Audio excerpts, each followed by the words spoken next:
الحمد لله الذي لم يزل ولا يزال حيا قيوما عالما قديرا، ونشهد أن لا إله إلا الله وحده لا شريك له، ونشهد أن سيدنا ونبينا وحبيبنا وشفيعنا ومشفعنا وهادينا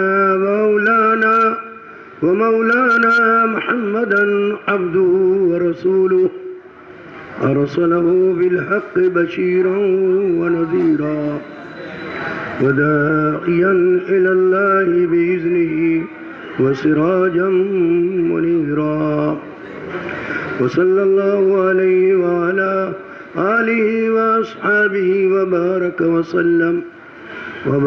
وسلم تسليما كثيرا. أما بعد، أعوذ بالله من الشيطان الرجيم.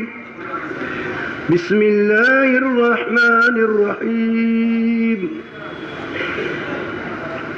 قل هذه سبيلي أدعو إلى الله على بصيرة أنا ومن اتبعني وسبحان الله وما أنا من المشركين. وقال النبي صلى الله عليه وسلم: لغدوة في سبيل الله وروحة خير من الدنيا وما فيها، او كما قال علیہ السلام.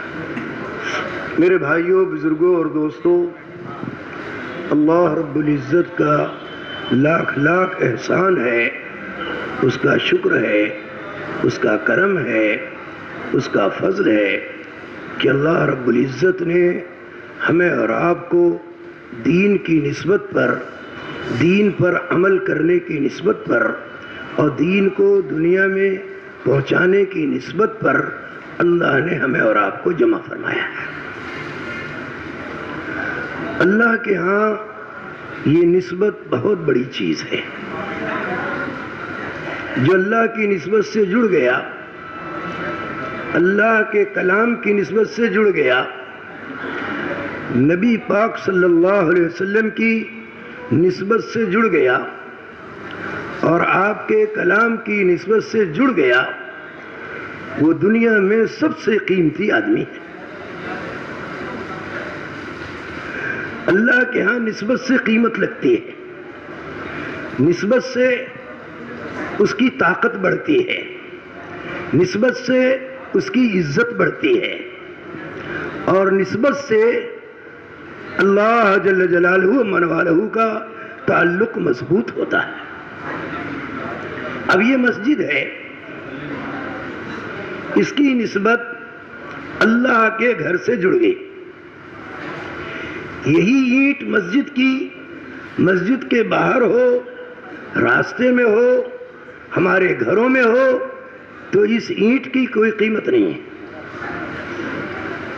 لیکن اسی اینٹ کو اللہ کے گھر میں لگا دیا جائے، اللہ کے گھر سے جوڑ دی جائے، تو وہ اینٹ اتنی قیمتی ہو گئی کہ اس اینٹ پر بیٹھ کر اور اس فرش پر بیٹھ کر کوئی بڑا سے بڑا بادشاہ اور کوئی بڑا سے بڑا وزیر بھی یا کوئی دنیا کا انسان اس پر دنیا کی بات نہیں کر سکتا.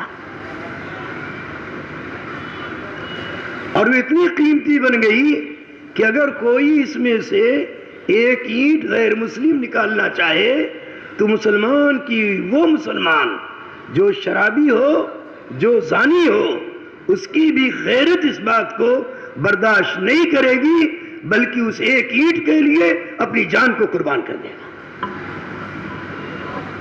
کیوں؟ اس کی نسبت اللہ سے لگ گئی. کس کے لگ گئی؟ اللہ سے لگ گئی. یہ کاغذ ہمارے گھروں میں پڑا ہوا ہے، ہماری کاپیوں میں پڑا ہوا ہے، کارخانوں میں پڑا ہوا ہے. اس کاغذ کی کوئی قیمت نہیں، اس کاغذ کی کوئی قیمت نہیں ہے. لیکن یہ کاغذ اللہ کے کلام سے جڑ گیا. کس سے جڑ گیا؟ اللہ کے کلام سے جڑ گیا، اور اس پر کلمہ طیبہ لا الہ الا اللہ محمد رسول اللہ لکھ دیا گیا. یا اس پر قرآن کی کوئی آیت لکھ دی گئی یا حدیث کی کوئی حدیث لکھ دی گئی تو وہ کاغذ اتنا قیمتی بن گیا، اتنا قیمتی بن گیا کہ میرے دوستو اس کی قیمت زمین و آسمان نہیں بن سکتی۔ اگر وہ کاغذ کہیں گندگی میں پڑا ہوا ہے تو اس مسلمان کی غیرت برداشت نہیں کرے گی جو اپنی حاجت کو پورا کر لے۔ پہلے اس کاغذ کو اٹھائے گا، اس کی گندگی کو دھوئے گا، پاک صاف کرے گا اور اس کو پاک جگہ رکھے گا۔ کاغذ کا تعلق اللہ کے کلام سے جڑ گیا تو کاغذ کی قیمت بڑھ گئی، کاغذ کی قیمت بڑھ گئی۔ میرے دوستو، وہ کلمہ جس کلمہ کو لکھنے سے کاغذ کی قیمت بڑھ جاتی ہے، وہ اینٹ جو اللہ کے گھر میں لگنے سے اس کی قیمت بڑھ جاتی ہے، اگر وہ کلمہ کسی مسلمان کے دل میں پیدا ہو جائے تو خدا کی قسم اس مسلمان کا دل ساتوں زمین و آسمان زیادہ قیمتی ہو جائے گا۔ اس کی قیمت کو زمین و آسمان نہیں پا سکتے۔ اس کا دل نورانی بن گیا، کیا بن گیا؟ نورانی بن گیا۔ اس کا دل روحانی بن گیا، اس دل میں اللہ آ گیا۔ کون آ گیا؟ اب اس کی قیمت زمین و آسمان نہیں بن سکتی۔ مثال کے طور پر عرض کرتا ہوں، ایک مٹی کا برتن ہے جس کی کوئی قیمت نہیں، 5 روپیہ کا آپ نے لے لیا، لیکن آپ نے اس مٹی کے برتن میں 50 لاکھ کا ہیرا بھر دیا، 50 لاکھ کا ہیرا بھر دیا، تو مٹی کا برتن قیمتی ہو گیا۔ اب اس کے لیے پولیس والے لگائے جا رہے ہیں جو 2-2 گھنٹے کی ڈیوٹی دے رہے ہیں۔ اس گھڑے کو کوئی چھونے نہ پائے، اس گھڑے کے قریب کوئی آنے نہ پائے۔ اب 24 گھنٹے اس گھڑے کی حفاظت ہو رہی ہے۔ ارے بولو بھائی، گھڑے کی حفاظت ہو رہی ہے یا اس کے اندر بھرے ہوئے ہیرے کی حفاظت ہو رہی ہے؟ ارے بولو کس کی حفاظت ہو رہی ہے؟ ہیرے کی حفاظت ہو رہی ہے۔ ویسے ہی میں قسم کھا کے کہتا ہوں، یہ مٹی کا بدن ہے۔ کس کا بدن ہے؟ مٹی کا بدن ہے، منی کے قطرے سے بنا ہوا ہے۔ اس کی کوئی قیمت نہیں، اس کی کوئی حقیقت نہیں۔ اس مٹی کے برتن میں آپ نے کلمہ توحید بھر دیا۔ کیا بھر دیا؟ کلمہ توحید بھر دیا، تو اس مٹی کے برتن کی قیمت ساتوں زمین و آسمان سے زیادہ ہو گئی۔ وہاں اس کی حفاظت، مٹی کے گھڑے کی حفاظت پولیس کر رہے ہیں، اور یہاں اس مٹی کے برتن کی حفاظت خدا پاک کی قسم زمین و آسمان اور تمام فرشتے، درخت، شجر، پتھر، ہر چیز اس کی حفاظت پہ لگ گئی۔ سوچو، لیکن افسوس در افسوس یہ ہے کہ ہم سب کے سب مسلمان ہیں، اللہ کا کلمہ پڑھتے ہیں، نبی کے لائے ہوئے کلمے کو میرے دوستو پڑھتے ہیں، لیکن آج ہمارے دلوں میں 100 روپے کی قیمت ہے، 1000 روپے کی قیمت ہے، 10,000 کپڑے کے جوڑے کی قیمت ہے، لیکن آج اس کلمہ توحید کی قیمت نہیں ہے۔ کیوں نہیں ہے؟ کیونکہ ہم نے اس پر محنت نہیں کی ہے۔ کیا نہیں کی ہے؟ ارے بولو کیا نہیں کی ہے؟ محنت نہیں کی ہے۔ محنت نہ کرنے کے نتیجے میں ہر چیز کی قیمت غالب آ گئی اور کلمے کی قیمت مغلوب ہو گئی، جس کی وجہ سے مسلمان دنیا میں ذلیل ہو رہا ہے۔ اس نے کلمے کو ہلکا سمجھا، اس نے نبی کی سنت کو ہلکا سمجھا، تو اللہ نے میرے دوستو پوری ہوئے زمین پر مسلمان کو ہلکا کر دیا۔ یہ ہلکا ہو گیا، سب کی نگاہوں میں ذلیل ہو گیا، اور ہر چیز کی دنیا میں حفاظت کے سامان کیے جا رہے ہیں۔ اگر حفاظت کا سامان نہیں ہو رہا ہے تو انسان کے لیے نہیں ہو رہا۔ سوچو، شیر کی حفاظت کی جا رہی ہے، درندے جانوروں کی حفاظت کی جا رہی ہے، کھیتیوں کے غلوں کی حفاظت کی جا رہی ہے، درختوں کی حفاظت کی جا رہی ہے، اور سب کی حفاظت کے لیے تنظیمیں بن رہی ہیں، لیکن انسان کی حفاظت کی تنظیم کوئی نہیں بن رہی ہے، بلکہ اس کے ہلاک کرنے کی اور برباد کرنے کی پلاننگ تیار ہو رہی ہے۔ اور اوپر سے نعرہ لگایا جا رہا ہے اگلا بچہ ابھی نہیں اور 2 کے بعد کبھی نہیں۔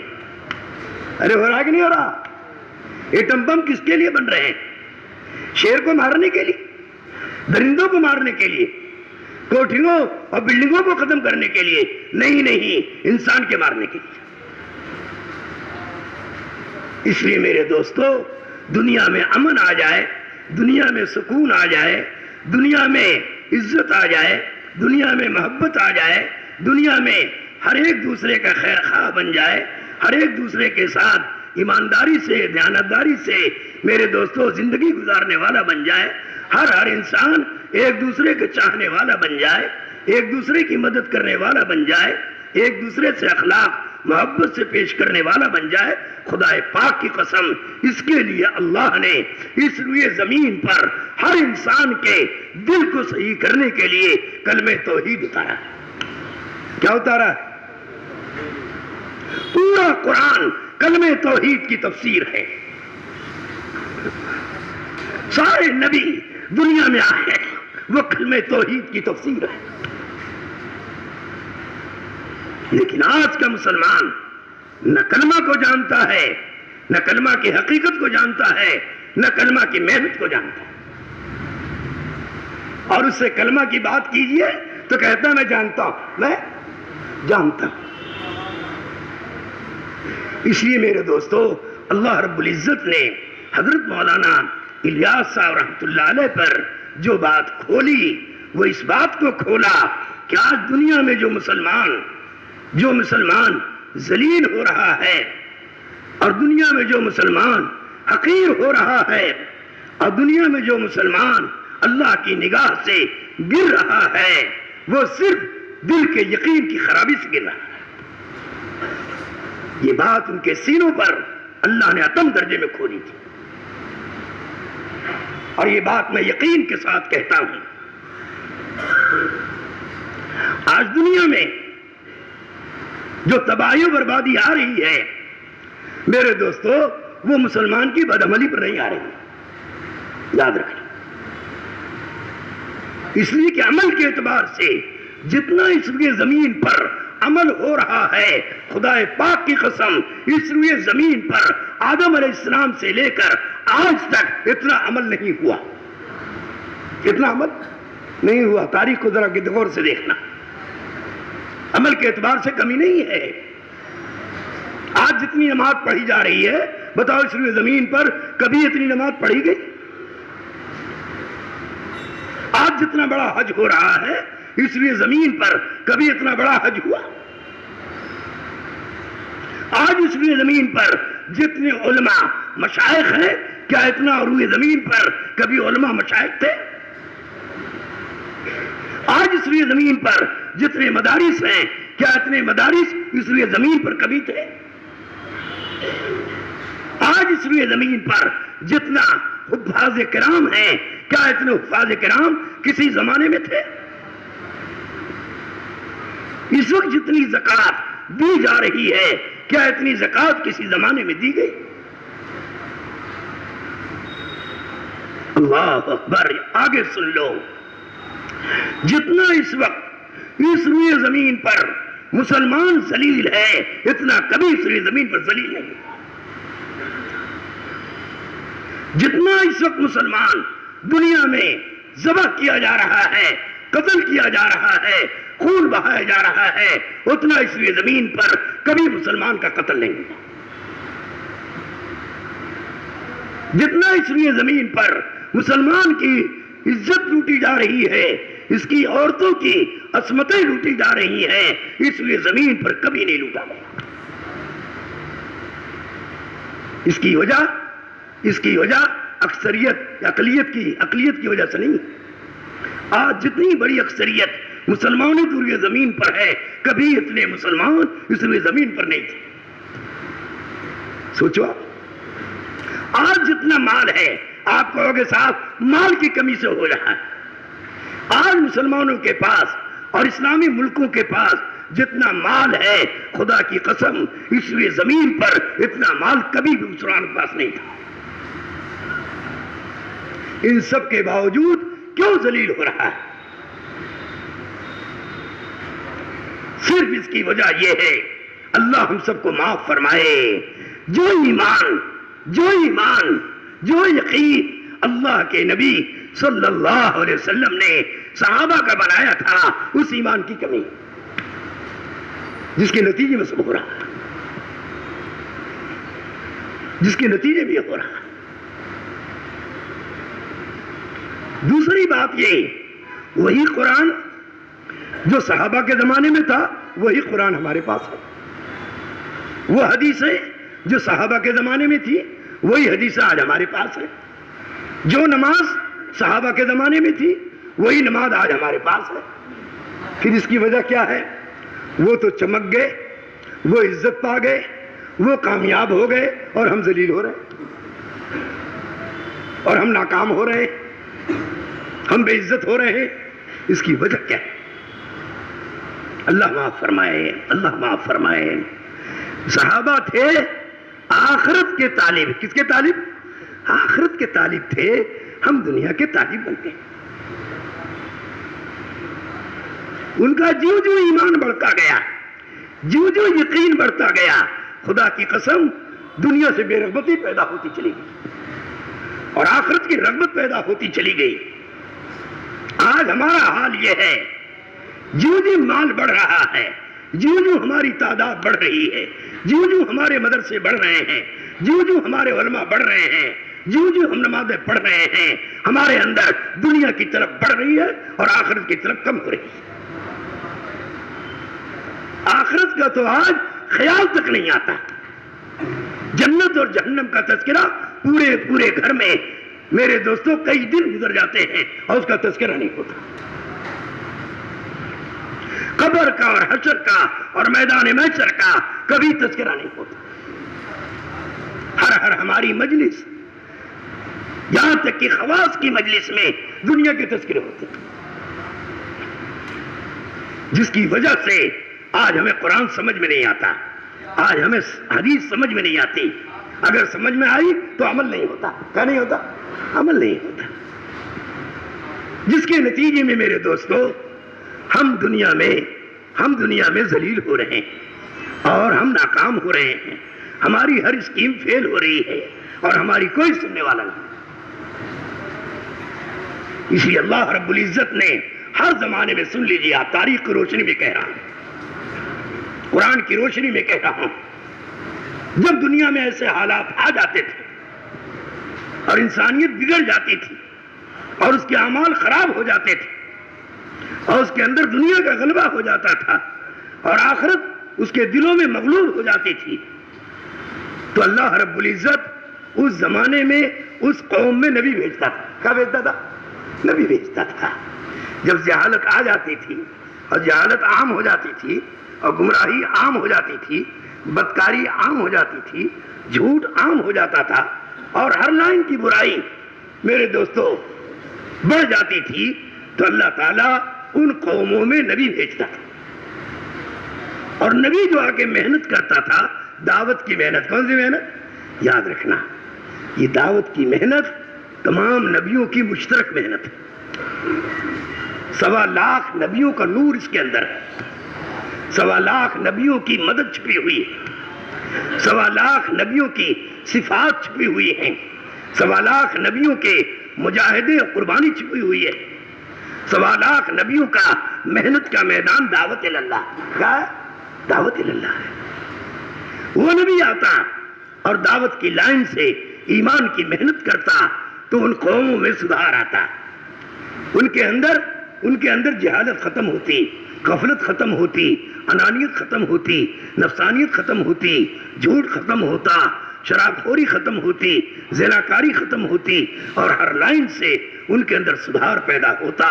جو مان لیتے، نبی کی بات پر عمل کر لیتے، اللہ ان کو چمکا دیتا، اور جو نبی کی بات کو نہیں مانتے یا انکار کرتے یا مقابلہ کرتے تو اللہ ان کو ہلاک برباد کر دیتا۔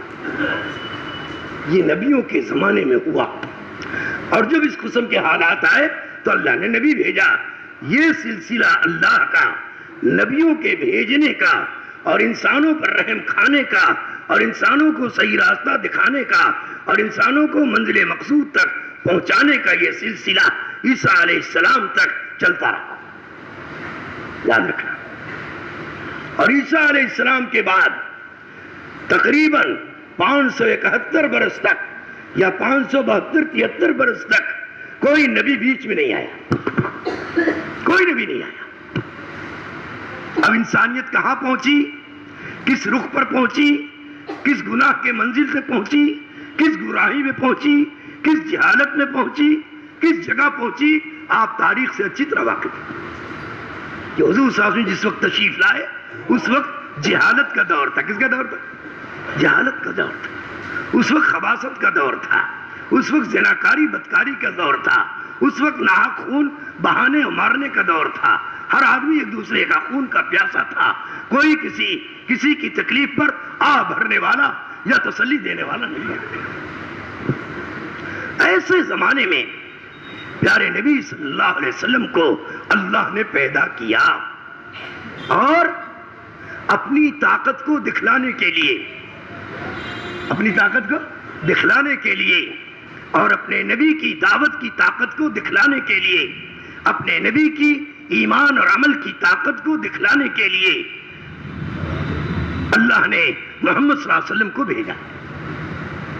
اور آپ نے بھی نبوت ملنے کے بعد، نبوت سے پہلے کی زندگی بھی آپ کی بڑی صاف ستھری تھی، بڑی ہدایت یافتہ تھی، بڑی روشنی والی تھی، بڑی روحانی تھی، بہت زیادہ شفقت والی، محبت والی، ہمدردی والی، اخلاق والی، نرم کلامی والی، انسانوں کی خیر خواہی اور بھلائی والی زندگی آپ کی اللہ نے بچپن سے لے کر جوانی تک اور جوانی سے لے کر نبوت تک عطا فرمایا تھا.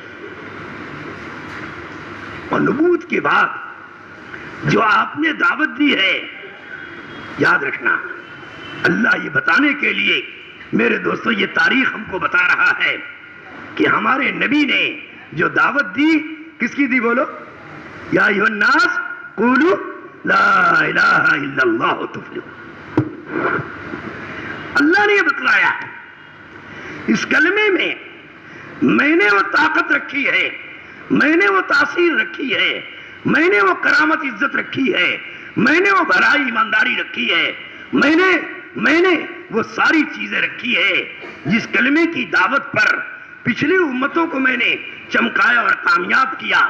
اور آپ صلی اللہ علیہ وسلم کی امت جو قیامت تک آئے گی وہ اسی کلمے پر عمل سے اور اسی کلمے کی دعوت سے، اسی کلمے کے مطابق زندگی بنانے سے ہر طاقت کے مقابلے میں، ہر ہتھیار کے مقابلے میں، ہر اکثریت کے مقابلے میں، ہر بادشاہت کے مقابلے میں، ہر چیزوں کے مقابلے میں اللہ جل جلالہ و منوالہ کامیابی عطا فرمائے گا اور عزت و بلندی عطا فرمائے گا.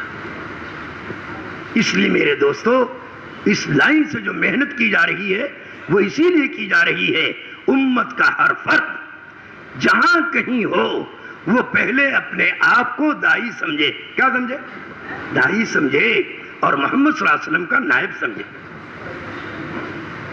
میں حضور کا نائب ہوں، میں حضور کا پرتو ہوں.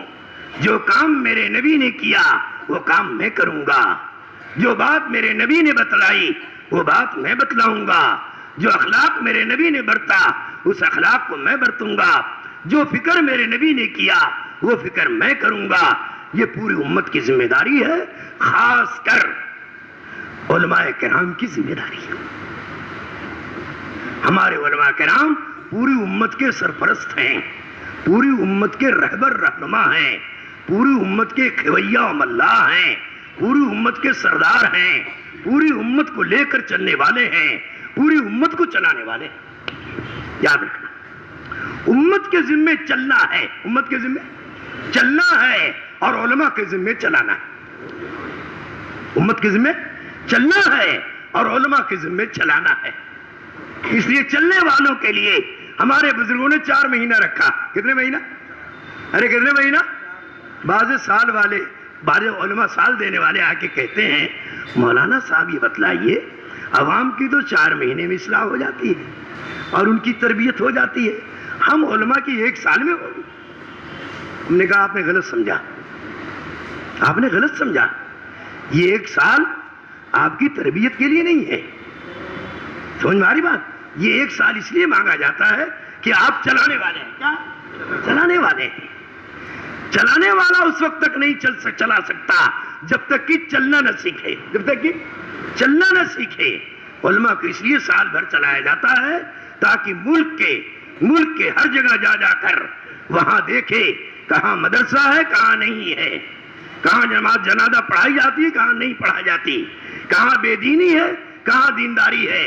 پورے ملک میں پھر کر وہ انداز لگائے ہمارے ملک میں کہاں کہاں علم کی کتنی کمی ہے، کہاں کہاں مدرسے کی کتنی کمی ہے، کہاں کہاں ائمہ کی کتنی کمی ہے، کہاں کہاں سیکھنے والوں کی کتنی کمی ہے اور سکھانے والوں کی کتنی کمی ہے. اس کو دیکھے اور پھر اس چیز کو چالو کرے. کیونکہ یہاں اس وقت 4 قسم کے لوگ یہاں بیٹھے ہوئے ہیں اس مجمع میں. ایک ہمارے سرتاج ہیں، آنکھوں کے تارے ہیں، ہمارے سردار ہیں، ہمارے رہنما ہیں، وہ علماء کرام ہیں. دوسرا طبقہ وہاں یہ بیٹھا ہوا ہے جو میرے دوستو جو ائمہ کرام ہیں، جو مسجدوں کو دیکھنے والے، مسجدوں میں آنے والوں کی خیر خبر لینے والے، مسجدوں میں آنے والوں کی نماز پڑھانے والے، مسجدوں میں آنے والوں کو دیکھ بھال کرنے والے، یہ ہمارے ائمہ کرام. حضرت مولانا یوسف صاحب رحمۃ اللہ علیہ علماء کرام کے بارے میں 2 ذمہ داری بتاتے تھے اور ائمہ کرام کے بارے میں 2 ذمہ داری بتاتے تھے اور عام آدمیوں کے لیے 2 ذمہ داری بتاتے تھے. علماء کرام کی 2 ذمہ داری، ائمہ کرام کی 2 ذمہ داری اور تمام امت محمدیہ کی 2 ذمہ داری. علماء کے بارے میں فرماتے تھے علماء کی پہلی ذمہ داری یہ ہے کہ جگہ جگہ پوری امت میں جہاں کہیں کمی ہو وہاں مکاتب اور مدارس کھولیں. کیا کھولیں؟ مکاتب اور مدارس کھولیں تاکہ ہر ایک امتی کو، تاجر ہو، کاشتکار ہو، کسان ہو، جون سے طبقے میں اور جس جگہ زندگی گزارتا ہو، کم سے کم اس کے اندر حلال و حرام کی تمیز پیدا ہو جائے. فرماتے تھے 2 ذمہ داری علماء کی ہے، ایک جگہ جگہ مدارس کھولیں اور ایسے طلبہ تیار کریں اور ایسے طلبہ اس میں تیار کریں کہ وہ طلبہ امت کے ہر شعبے میں میرے دوستو جا کر کام کریں، امت کے ہر شعبے میں جا کر کام کریں اور ایک ایک امتی کی رہبری فرمائیں، رہنمائی فرمائیں، منزل تک پہنچنے کا اس کو راستہ بتلائیں اور انگلی پکڑ کر چلائیں. یہ علماء کی پہلی ذمہ داری. دوسری ذمہ داری علماء کی فرماتے تھے کہ عوام سے گہرا ربط پیدا کریں، گہرا تعلق پیدا کریں اور اس کے لیے اللہ نے مسجد بنایا. کیا بنایا؟ مسجد بنایا. اور مسجد میں 2 مرتبہ 5 مرتبہ عوام اور خواص کا اجتماع ہوتا ہے. عوام اور خواص کا اجتماع ہوتا ہے. فرماتے تھے حضرت جو علماء کرام امام بن کر نماز پڑھا رہے ہیں یا جو علماء کرام مقتدی بن کر نماز پڑھ رہے ہیں، ان دونوں کی ذمہ داری یہ ہے کہ آنے والے عوام سے گہرا ربط پیدا کریں. وہ کیسے ہوگا؟ حضرت فرماتے تھے ہر نماز کے بعد 5 منٹ کا وقت دے دیں اور 4-5 نمازیوں کو لے کر ان کو صرف ایک مسئلہ بتلا دیں. اس طرح سے عوام سے گہرا تعلق بڑھے گا اور عوام کا ماحول بدلے گا، عوام کا ذہن بدلے گا، عوام کے دل میں علماء کی قدر پیدا ہوگی، علماء سے محبت انسیت پیدا ہوگی اور علماء کے اشاروں پر چلنے والے بنے. گہرا تعلق. اور پھر فرمایا اگلی بات کہ عوام علماء کے لیے پیر ہیں. علماء کے لیے پیر ہیں. پیر. اگر عوام علماء کے ساتھ ہیں تو علماء پیر والے ہیں. علماء پیر والے ہیں. اگر عوام علماء کے ساتھ نہیں ہے تو علماء لنگڑے ہیں. علماء لنگڑے ہیں اور عوام کے بغیر کوئی کام نہیں کر سکتے. اگر ان کو مسجد کا امام بننا ہے تو مقتدی کہاں سے آئیں گے بھائی؟ عوام سے آئیں گے. اگر ان کو مدرسہ کھولنا ہے اور مدرسہ چلانا ہے تو طلبہ کہاں سے آئیں گے؟ عوام سے آئیں گے۔ اس لیے عوام کی بڑی ذمہ داری یہ ہے کہ عوام سے رب پیدا کریں، عوام سے تعلق پیدا کریں، عوام سے محبت پیدا کریں، اور عوام کے ساتھ مسجد میں بیٹھ کر ان کو دین کا ایک مسئلہ بتلائیں۔ اس سے گہرا تعلق پیدا ہو جائے گا۔ اور فرمایا عوام کی دو ذمہ داری ہے، عوام کی دو ذمہ داری ہے۔ پہلی ذمہ داری یہ ہے کہ عوام یہ ٹھان لے اور یہ طے کر لے اور یہ دل میں بنا لے، مجھے اپنے بچے کو مدرسے میں بھیجنا۔ کہاں بھیجنا؟ مدرسے میں بھیجنا۔ عوام کی پہلی ذمہ داری ہے اپنے مدرسے کو، اپنے بچے کو مدرسے میں بھیجیں۔ اور دوسری ذمہ داری یہ ہے عوام کی، پھر اپنے بچوں کی خیر خبر لیں۔ ہمارا بچہ پڑھ رہا نہیں پڑھ رہا ہے، ہمارا بچہ دھوپ میں پڑھ رہا ہے یا ہمارا بچہ بارش میں پڑھ رہا ہے، اس کے سائے کا انتظام ہے کہ نہیں ہے، اس کے کھانے کا انتظام ہے کہ نہیں ہے، اس کی پڑھائی کا معقول انتظام ہے کہ نہیں ہے۔ یہ عوام کی دوسری ذمہ داری ہے، مدرسے کی اور مدرسہ چلانے والوں کی اور مدرسہ میں پڑھانے والوں کی خیر خبر لیں اور ان کی ضرورتوں کا انتظام کریں۔ یہ عوام کی ذمہ داری ہے۔ جب یہ عوام اپنی ذمہ داری پوری کرے گی اور علماء اپنی ذمہ داری پوری کریں گے تو عوام علماء ایک ہوں گے اور ایک بڑی زبردست طاقت ہوگی، یاد رکھنا، اور کوئی ان کی طاقت کا مقابلہ نہیں کر سکتا۔ ایک زبردست طاقت ہوگی۔ میرے دوستو، جب عوام علماء ایک ہو کر کام کریں گے، مل جل کر کے کام کریں گے، ایک دوسرے کی خیر خبر لے کر کام کریں گے، عوام اپنی ذمہ داری پوری کرے گی اور علماء اپنی ذمہ داری پوری کریں گے، تو اللہ کی مدد، اللہ کی نصرت، اللہ کی قدرت ان کے ساتھ ہوگی۔ اس لیے جناب رسول اللہ صلی اللہ علیہ وسلم نے اپنے صحابہ کو پہلی دن سے دائی بنا کر عوام میں بھیجا۔ کہاں بھیجا؟ ارے بولو کہاں بھیجا؟ عوام میں بھیجا۔ جاؤ ایک ایک فرد کے پاس، جاؤ ایک ایک خاندانوں میں، جاؤ ایک ایک گھروں پر جا کے محنت کرو اور محنت کر کے ایمان کی دعوت دو اور اسلام کی دعوت۔ تو میرے دوستو، جب صحابہ نے عوام کے اندر گھس کر کے محنت کیا اور ان کو ایمان اسلام ملا تو اللہ رب العزت نے ان دونوں کی مجموعی طاقت کو دنیا میں ظاہر کر دیا۔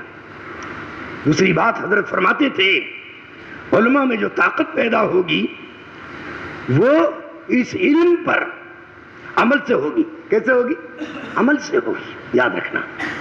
جب اس علم پر محنت کریں گے، دوسرے اس علم کے مطابق عمل بنائیں گے اور تیسرے اس علم پر یقین کریں گے۔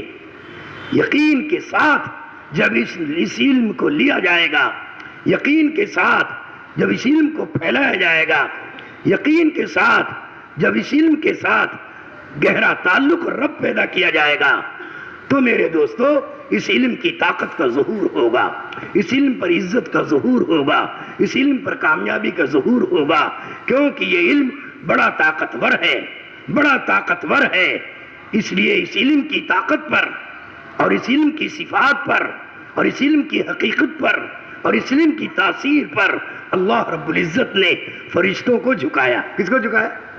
فرشتوں کو جھکایا۔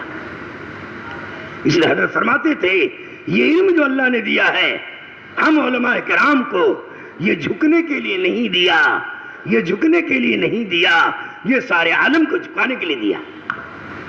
یاد رکھنا، جب اس علم کو استغنا کے ساتھ، مخلوق سے استغنا کے ساتھ لیا جائے گا، مخلوق سے استغنا کے ساتھ اس کی دعوت دی جائے گی، مخلوق سے استغنا کے ساتھ اس علم کو پھیلایا جائے گا تو اس علم کی طاقت کا ظہور ہوگا، اس علم پر خدا کی طاقت کا ظہور ہوگا، اس علم پر اللہ کی مدد کا ظہور ہوگا اور اس علم پر سارے عالم میں ہدایت دینے کا اور ہدایت کے نور کو دنیا میں پھیلانے کا ظہور ہوگا۔ اس لیے میرے دوستو، ہمیں اور آپ کو محنت کے میدان میں اتر کر اور اس دعوت کے ذریعے سے اس علم کو پہنچانا اور اس کے مطابق عمل کرنا اور اس کو لے کر پورے عالم میں پھرنا، یہ ہماری زندگی کا مقصد بن جائے تو انشاءاللہ ہمارا ایک ایک مدرسہ اور ہماری ایک ایک مسجد اور ہمارا ایک ایک طالب علم اور جتنے علماء کرام ہیں یہ پورے عالم کے لیے ہدایت کا ذریعہ بنیں گے، اللہ کے علم کے پھیلانے کا ذریعہ بنیں گے، اللہ کے علم کو دنیا میں زندہ کرنے کا ذریعہ بنیں گے۔ اور ہماری مسجد، ہمارا گھر، سب کا سب میرے دوستوں مسجد بن جائے گا، مدرسہ بن جائے گا، خانقاہ بن جائے گا، جب یہ مسجد والے اعمال ایک ایک گھروں میں جائیں گے۔ تعلیم کے وقت میں جب تعلیم گھروں میں ہوگی اور علم کا ماحول بنے گا اور علم ایک دوسرے کو دیا جائے گا، قرآن کے حلقے لگیں گے، حدیث کے حلقے لگیں گے، قال اللہ کا رسول کا درس گھروں کے اندر ہوگا، سیکھنے سکھانے کا عمل ہوگا، تو اس وقت میں ہمارا گھر مدرسہ بن جائے گا۔ جب اس گھر کے اندر دعوت کا ماحول بنے گا، ایک دوسرے کو 6 صفات کی دعوت دے رہے ہیں، مرد بھی دے رہا ہے، عورتیں بھی دے رہی ہیں، گھر کی بچیاں بھی دے رہے ہیں، گھر کا بچہ بھی دے رہا ہے، جوان لڑکا بھی دے رہا ہے، اور سب کے سب دعوت دے رہے ہیں، تو اس گھر میں دعوت کا ماحول بنے۔ اور تیسرے، جب اس گھر میں اللہ کا ذکر کیا جائے گا، قرآن کی تلاوت کی جائے گی، اور ہر ایک قرآن سیکھ رہا ہے، قرآن پڑھ رہا ہے، ہر ایک اللہ کا ذکر سیکھ رہا ہے اور کر رہا ہے، اور اللہ کو یاد رکھنے کی مشق کر رہا ہے، تو میرے دوستو وہ گھر خانقاہ بن جائے گا۔ اور ایسے گھروں کے بارے میں حدیث میں فرمایا گیا، جس طرح زمین والوں کو آسمان پر ستارے نظر آتے ہیں، اسی طریقے سے روئے زمین پر وہ گھر جس کے اندر قرآن پڑھا جاتا ہے، عمل کیا جاتا ہے، وہ گھر آسمان والوں کو ایسے نظر آتے ہیں جیسے زمین والوں کو ستارے نظر آتے ہیں، یعنی وہ گھر روشن ہو جاتے ہیں، چمکدار ہو جاتے ہیں، اور اس گھر سے باطل ختم ہوتا ہے، شیطانیت ختم ہوتی ہے، نفسانیت ختم ہوتی ہے، خباثت ختم ہوتی ہے، گمراہی ختم ہوتی ہے، اور اس گھر کے اندر دین کے دائی پیدا ہوتے ہیں، عالم ربانی پیدا ہوتے ہیں، حافظ قرآن پیدا ہوتے ہیں، نیک صالح میرے دوستوں بچے پیدا ہوتے ہیں۔ اس کے لیے گھر اور مسجد کے ماحول کو بدلا جائے، گھر اور مسجد میں آنے والے نمازیوں کا ذہن بدلا جائے، اور ان کے اندر علم کے ذریعے سے، ایمانی اخلاق کے ذریعے سے، حدیث کے ذریعے سے ان کی زندگیوں میں تبدیلی لائی جائے۔ اس کے لیے اللہ رب العزت نے ہم علماء کرام کو ذمہ دار بنایا، ہم اس کے ذمہ دار ہیں، ہم اس کے سرپرست ہیں۔ ہم سے یہ بھی پوچھا جائے گا، تم نے اس علم پر اتنا عمل کیا اور تم نے اس علم کو کہاں تک پہنچایا؟ سمجھا؟ تو ہمارے ذمے اپنی ذات سے دیندار بننا، نیک بننا، نمازی بننا، پرہیزگار بننا، دائی بننا، اور پورے دین کا فکر قیامت تک کے لیے اپنے دلوں میں پیدا کرنا، یہ بھی ہماری ذمہ داری ہے۔ اور دوسرے، ایک عوام پر محنت کر کے اس طرح محنت کرنا جیسے حضور صلی اللہ علیہ وسلم اور صحابہ نے محنت کیا، اور ایک کے پاس جا کر کے یہ اللہ کا پیغام پہنچایا، نبی کا پیغام پہنچایا، اسی طریقے سے ہمیں اور آپ کو ایک امتی کے پاس اس پیغام کو جو اللہ نے ہمیں قرآن حدیث کا علم دیا ہے، بطور نعمت کے دیا ہے، میرے دوستو اس کو امت تک پہنچانا ہم سب کی ذمہ داری ہے۔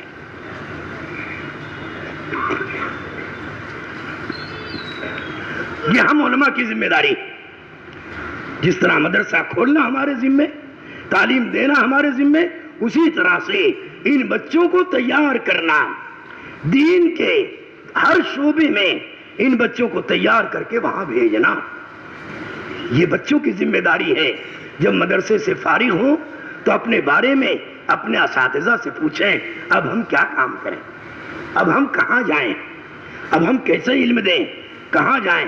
یہ میرے دوستو طالب علم کی ذمہ داری ہے کہ اپنے اساتذہ سے، اپنے مشائخ سے، اپنے بڑوں سے مشورہ کر کے جہاں دین کی ذمہ داری ہو اور جہاں ان کے بھیجنے کی ضرورت ہو وہاں ان کو بھیجا جائے۔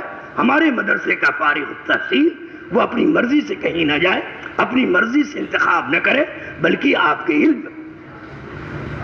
تو اس سے جو ہے انشاءاللہ میرے دوستو ہر جگہ دین زندہ ہو جائے گا، جیسے ہمارے اسلاف نے زندہ کیا۔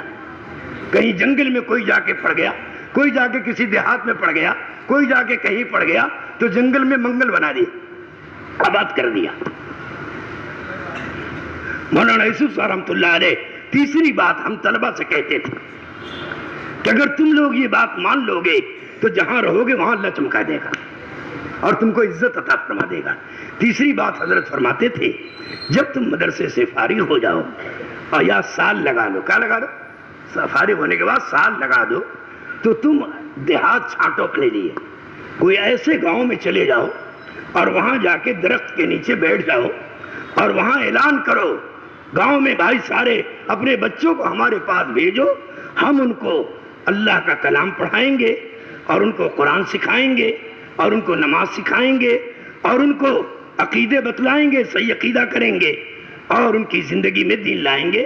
تم ان بچوں کو بھیجو، ہم اللہ کے لیے پڑھائیں گے، نہ تم سے کھانا لیں گے، نہ تم سے کپڑا لیں گے، نہ تم سے کوئی تنخواہ لیں گے، ہم درخت کے نیچے بیٹھے ہیں، اپنے بسترے کے ساتھ آئے ہیں، اپنے کھانے کے ساتھ آئے ہیں، تم اپنے بچوں کو ہمارے پاس بھیجو۔ حضرت فرماتے تھے وہ تمہارے پاس بچوں کو بھیجیں گے اور تمہارے اوپر زیادہ سے زیادہ ایک ہفتے تک کوئی تھوڑی بہت پریشانی آئے گی، لیکن اس کے بعد دروازہ کھل جائے گا، اس کے بعد دروازہ کھل جائے گا۔ حضرت فرمایا اگر تو نے یہ طے کر لیا اور درخت کے نیچے بیٹھ گئے اور بچے آنے لگے، چونکہ بچے آ رہے ہیں تو تم ان پر زبردست محنت کرو گے، تمہارے سامنے مال نہیں ہوگا، تمہارے سامنے عہدہ نہیں ہوگا، تمہارے سامنے گھر نہیں ہوگا، تمہارے سامنے کمائی نہیں ہوگی، تمہارے سامنے آخرت ہوگی۔ کیا ہوگی؟ آخرت ہوگی۔ اور آخرت کے ذہن کے ساتھ ان بچوں کو اپنا بچہ سمجھ کے تم محنت کرو گے۔ اب جب تمہاری محنت گاؤں والے دیکھیں گے، بچوں کا طور طریقہ دیکھیں گے، بچے جب گھر سے جاتے ہیں سلام کر کے ماں باپ کو جاتے ہیں، گھر میں جب داخل ہوتے ہیں سلام کرتے ہوئے آ کے داخل ہوتے ہیں، راستوں میں بھی بڑے ادب سے سلام کرتے ہیں، مصافحہ کرتے ہیں، صاف ستھرے رہتے ہیں، تو ان بچوں کے ماں باپ پر اللہ ایک خصوصی اثر ڈالے گا۔ کہیں کہاں سے مولوی صاحب آ گئے؟ رات کو بھی پڑھاتے ہیں، دن میں پڑھاتے ہیں، دوپہر کی دھوپ میں پڑھاتے ہیں، نہ آرام کرتے ہیں نہ بچوں کو آرام دیتے ہیں۔ آخر یہ کون مولوی صاحب آ گئے؟ ارے کوئی جنات آ گئے کیا، جو نہ کھانا مانگتے ہیں نہ کپڑا مانگتے ہیں اور بے تحاشا محنت کر رہے ہیں؟ تو گھر والے کہیں گے میاں مولوی صاحب کھانا نہیں مانگتے، آج گوشت پکا ہے گوشت دے آؤ۔ فرماتے تھے حضرت کسی گھر میں بریانی پکی ہے تو بریانی آ رہی ہے، کسی کے گھر میں گوشت پکا ہے گوشت آ رہا ہے، کسی کے گھر میں پراٹھا بنا ہے پراٹھا آ رہا ہے۔ حضرت فرماتے تھے تمہارے یہاں اتنا کھانا جمع ہو جائے گا کہ 10-20 آدمی تمہارے دسترخوان پر آ کے کھائیں، اتنا کھانا جمع ہو جائے گا۔ پھر فرماتے تھے اب عید بقرعید آ گئی، ہر گھر میں جوڑا تیار ہوگا پورے گھر والوں کے لیے۔ تو حضرت فرماتے تھے اگر 50 بچے تیرے پاس پڑھتے ہیں تو ہر گھر میں ایک جوڑا تیار ہوگا، 50 جوڑا ایک ہی عید میں ہو جائے۔ کتنے جوڑے؟ ایک عید میں 50 جوڑا۔ بقرعید آ گئی تو بقرعید میں 2-4-10 جوڑا آ گیا۔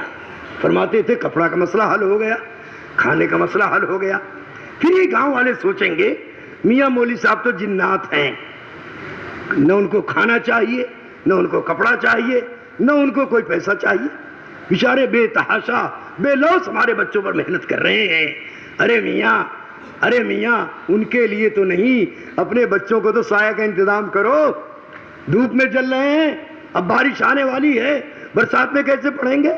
فرماتے تھے حضرت پھر یہی گاؤں والے مل کر تمہارے لیے جھوپڑا تیار کریں گے، تمہارے لیے بھی ایک کمرہ بنائیں گے اور اپنے بچوں کے لیے پورا جو ہے میرے دوستوں وہ بنائیں گے، جھوپڑی بنائیں گے، مڑئی ڈالیں گے، سائے کا انتظام کریں گے۔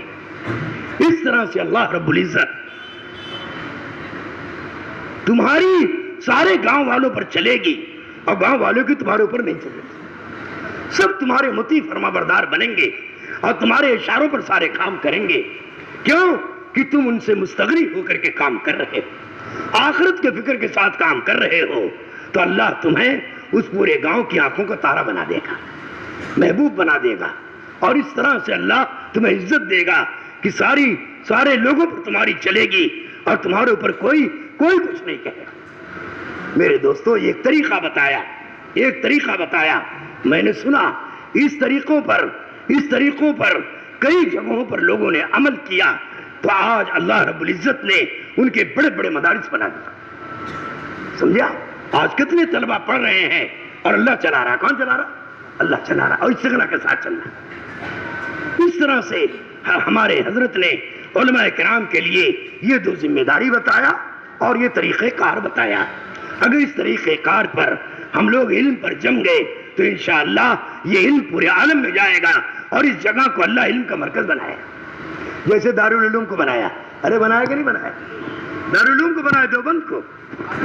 حضرت مولانا قاسم صاحب نانوتوی رحمۃ اللہ علیہ نے اسی انار کے درخت کے نیچے پڑھائی شروع کی. سمجھے؟ اور اس کے بعد انہوں نے مدرسہ چلانا شروع کیا، تو اللہ رب العزت نے آج اس کو عالمی مرکزیت دے دیا اور اس کی شاخیں دنیا میں قائم ہو گئی. ارے قائم ہوئی کہ نہیں؟ تو میرے دوستو، یہ مثالی طور پر اور عملی طور پر اللہ نے اسی ملک میں کر کے دکھایا.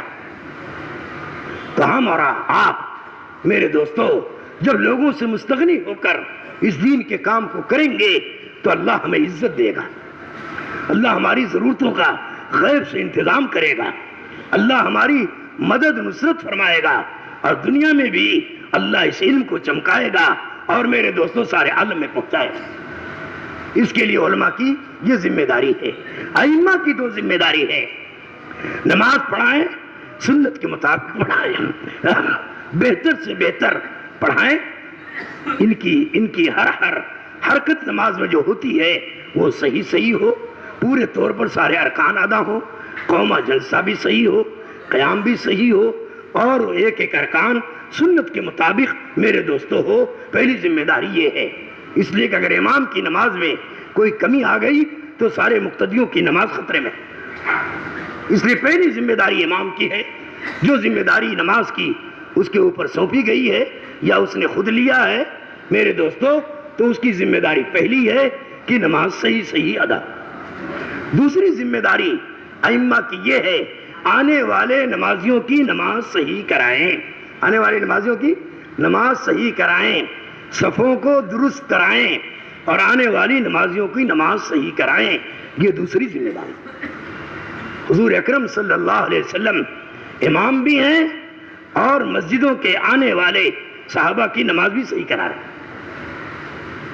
آپ نماز پڑھ کے دیکھ رہے ہیں، ایک صحابی نماز پڑھ رہے ہیں، جب انہوں نے سلام پھیرا تو آپ نے فرمایا پھر سے نماز پڑھ، تو نے نماز نہیں پڑھی.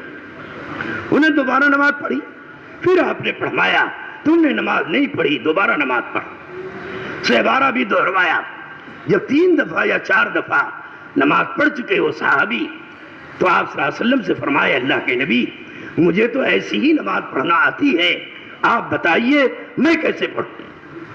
تب آپ نے ان کو بتایا تم جو نماز پڑھ رہے تھے تمہارا قومہ اور جلسہ صحیح نہیں تھا.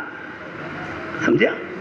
تم جب قیام کرتے تھے اور اس کے بعد جلدی سے تم سجدے میں چلے جاتے تھے، پورے طور پر کھڑے نہیں ہوتے تھے. تم جب سجدہ کرتے تھے اور دوسرے سجدے کے لیے بیٹھتے تھے پورا نہیں بیٹھتے تھے اور دوسرے سجدے میں چلے جاتے تھے. یہ تمہارا قومہ اور جلسہ صحیح نہیں تھا، جس کی وجہ سے میں نے تمہاری نماز دہروائی. حضرت حذیفہ رضی اللہ تعالیٰ عنہ دمشق کی جامع مسجد میں نماز پڑھ کر بیٹھے ہوئے تھے. ایک آدمی آیا اور اس نے نماز پڑھی. جب نماز سے وہ فارغ ہوا تو اپنے قریب بلایا اور اس سے پوچھا یہ بتا تم نے یہ نماز کتنے سال سے پڑھ رہا؟ کہنے لگا حضرت میں 40 سال سے پڑھ رہا ہوں. کتنے سال سے؟ 40 سال سے پڑھ رہا ہوں. تو حضرت حذیفہ رضی اللہ عنہ فرمایا اگر تیرا اسی نماز پر انتقال ہو گیا تو قیامت کے میدان میں تو حضرت محمد صلی اللہ علیہ وسلم کی امت کے ساتھ کھڑا نہیں کیا جائے گا. سوچو اتنے بڑے صحابی ہیں اور دوسروں کی نماز صحیح کرا رہے ہیں. ذمہ داری سمجھ رہے تھے. کیا غلطی تھی ان کی؟ جلدی پڑھ رہے تھے. کہنے پڑھ رہے تھے جلدی نماز پڑھے. جیسے آج کل لوگ آتے ہیں ایک ہی سجدے میں دونوں سجدہ کر لیتے اور پڑھ کے چلے جاتے ہیں. ہم لوگ دیکھتے رہتے، کبھی ان کو نہیں ٹوکا، بھائی کیسی نماز پڑھو؟ کیوں؟ ہمیں اس کی پرواہ نہیں، ہمیں اس کا شوق نہیں، ہمیں اس کی طلب نہیں ہے کہ ایک امتی کی نماز صحیح کرائی جائے۔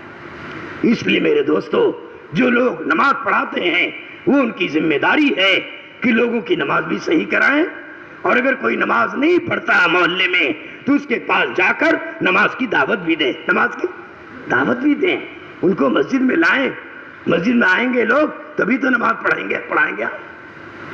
اس لیے ہر ایک کی خیر خبر لیں، کون آیا کون نہیں آیا، محلے کا کون آدمی آیا کون نہیں آیا۔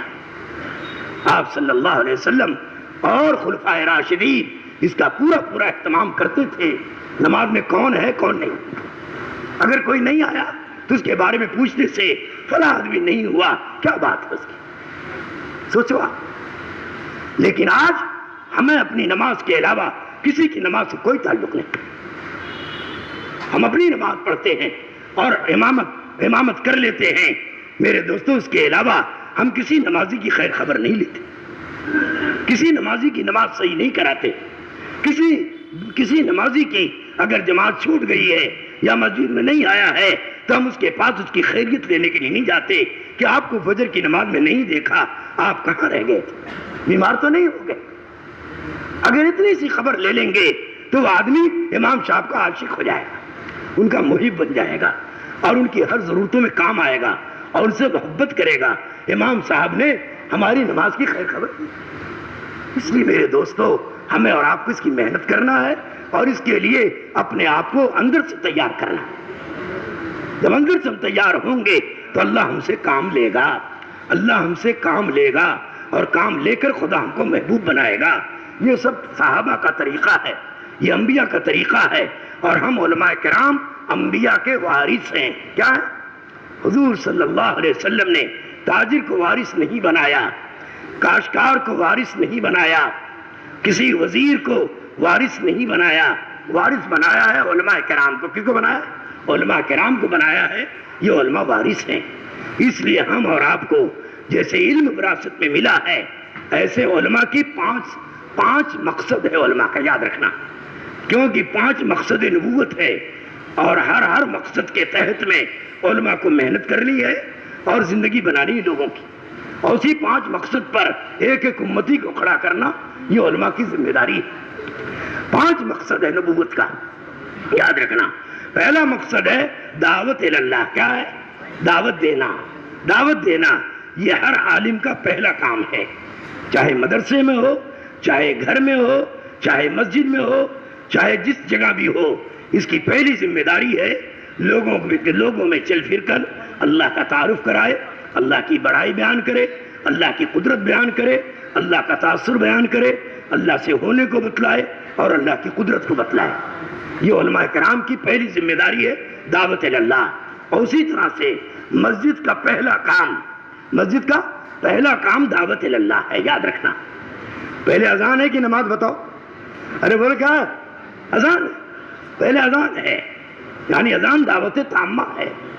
جس طرح ایک مؤذن اذان دے کر سب کو نماز کی طرف بلاتا ہے، اسی طریقے سے اس امت کے ہر نمازی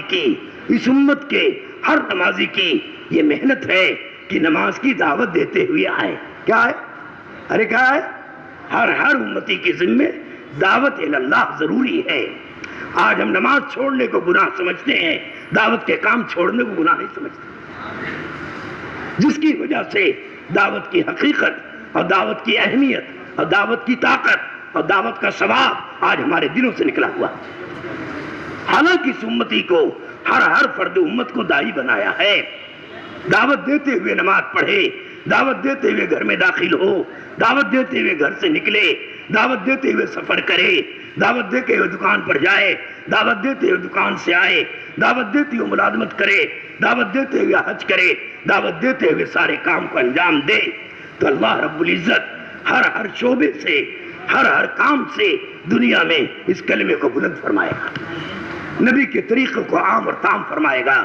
جب امت کا ہر فرد داعی بن کر زندگی گزارے گا اور داعی بن کر مرے گا، تو اس کی دعوت سے جب تک یہ زندہ رہے گا دین دنیا میں پھیلے گا، اور جس دن یہ مرے گا اس کے مرنے پر بھی دین کو زندہ فرمائیں گے۔ دائی کی موت بھی دین کی حیات ہے، اور دائی کی حیات بھی دین کی حیات ہے۔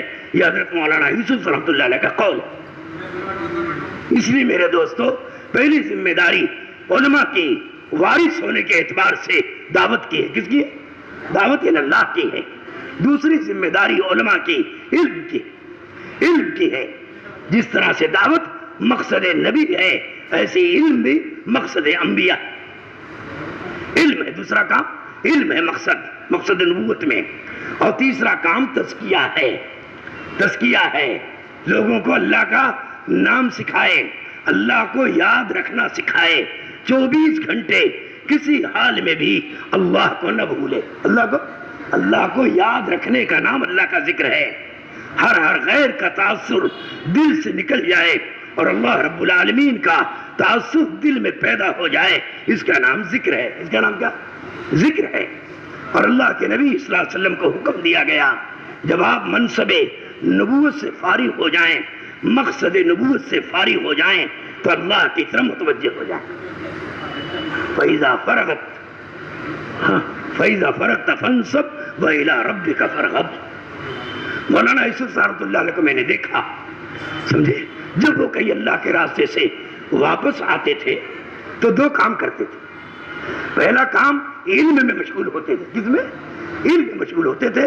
آتے ہی فوراً کسی سے ملنا جلنا نہیں، سیدھے اپنے کتب خانہ پر جاتے اور 1-1.5 گھنٹہ تک علم کے اندر مشغول رہتے، اور اس کے بعد اللہ کے ذکر میں متوجہ ہو جاتے، اللہ کا ذکر کرتے۔ علم اس لیے علم میں اس طرح میں مشغول ہوتے کہ جو علم سے تھوڑی سی دوری ہوئی ہے، قال اللہ قال رسول کے دیکھنے میں تھوڑا سا تاخیر ہوئی ہے، ہم وہ مسحور ہو جائے اور اس کا نور دل میں آ جائے اور اس کی سچی طلب دل میں پیدا ہو جائے، اس کے لیے فوراً علم مشغول ہوتے تھے۔ اور دوسرے اللہ کے ذکر میں اس لیے متوجہ ہوتے تھے کہ انسانوں سے ملنے کی وجہ سے، انسانوں کو دیکھنے کی وجہ سے، انسانوں سے بات کرنے کی وجہ سے، یہ انسانی فطرت ہے کہ اس کا تاثر اس کے دل پر آتا ہے۔ اسی اللہ کی طرف متوجہ ہوتے تھے تاکہ ہر غیر کا تاثر دل سے نکل جائے اور اللہ رب العالمین کا تاثر دل میں پیدا ہو جائے۔ اس کے استحضار کے لیے ملتے تھے۔ اور 2 کام اور کرتے تھے حضرت، جب کسی سفر میں جاتے تو جو اس زمانے کے اکابر ہوتے، ان کے مشائخ ہوتے، ان سے ملاقات کر کے دعا کی درخواست کر کے جاتے، اور جب سفر سے آتے تو 1-2 دن کے بعد ان بزرگوں کے ہاں سفر کرتے اور جا کر کے کارگزاری سناتے اور ان سے دعا لے کر آتے۔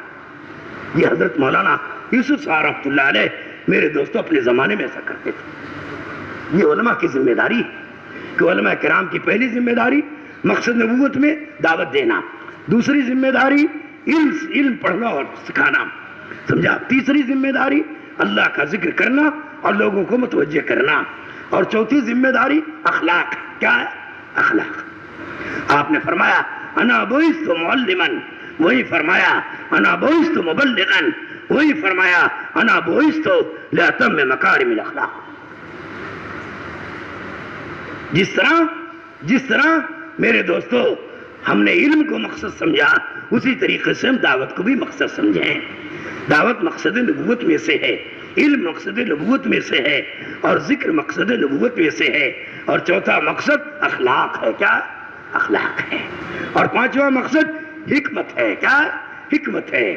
یہ 5 چیزیں آپ کو حدیث میں اور قرآن میں آسانی کے ساتھ مل جائیں گی۔ اس لیے ہر عالم کے ذمے میرے دوستوں ضروری ہے کہ وہ مقصد نبوت کے تحت میں جہاں رہے وہاں چلنے کی کوشش کرے، جہاں رہے وہاں دعوت دینے کی کوشش کرے، جہاں رہے وہاں لوگوں کو متوجہ کرنے کی کوشش کرے، جہاں رہے وہاں عملی زندگی، اخلاقی زندگی، معاملاتی زندگی، تنہائی کی زندگی، مجمع کی زندگی میرے دوستوں اس کے سامنے اللہ کے حکم کے مطابق، نبی کے طریقے کے مطابق گزرے، تاکہ اس کی زندگی لوگوں کے لیے ہدایت کا ذریعہ بنے۔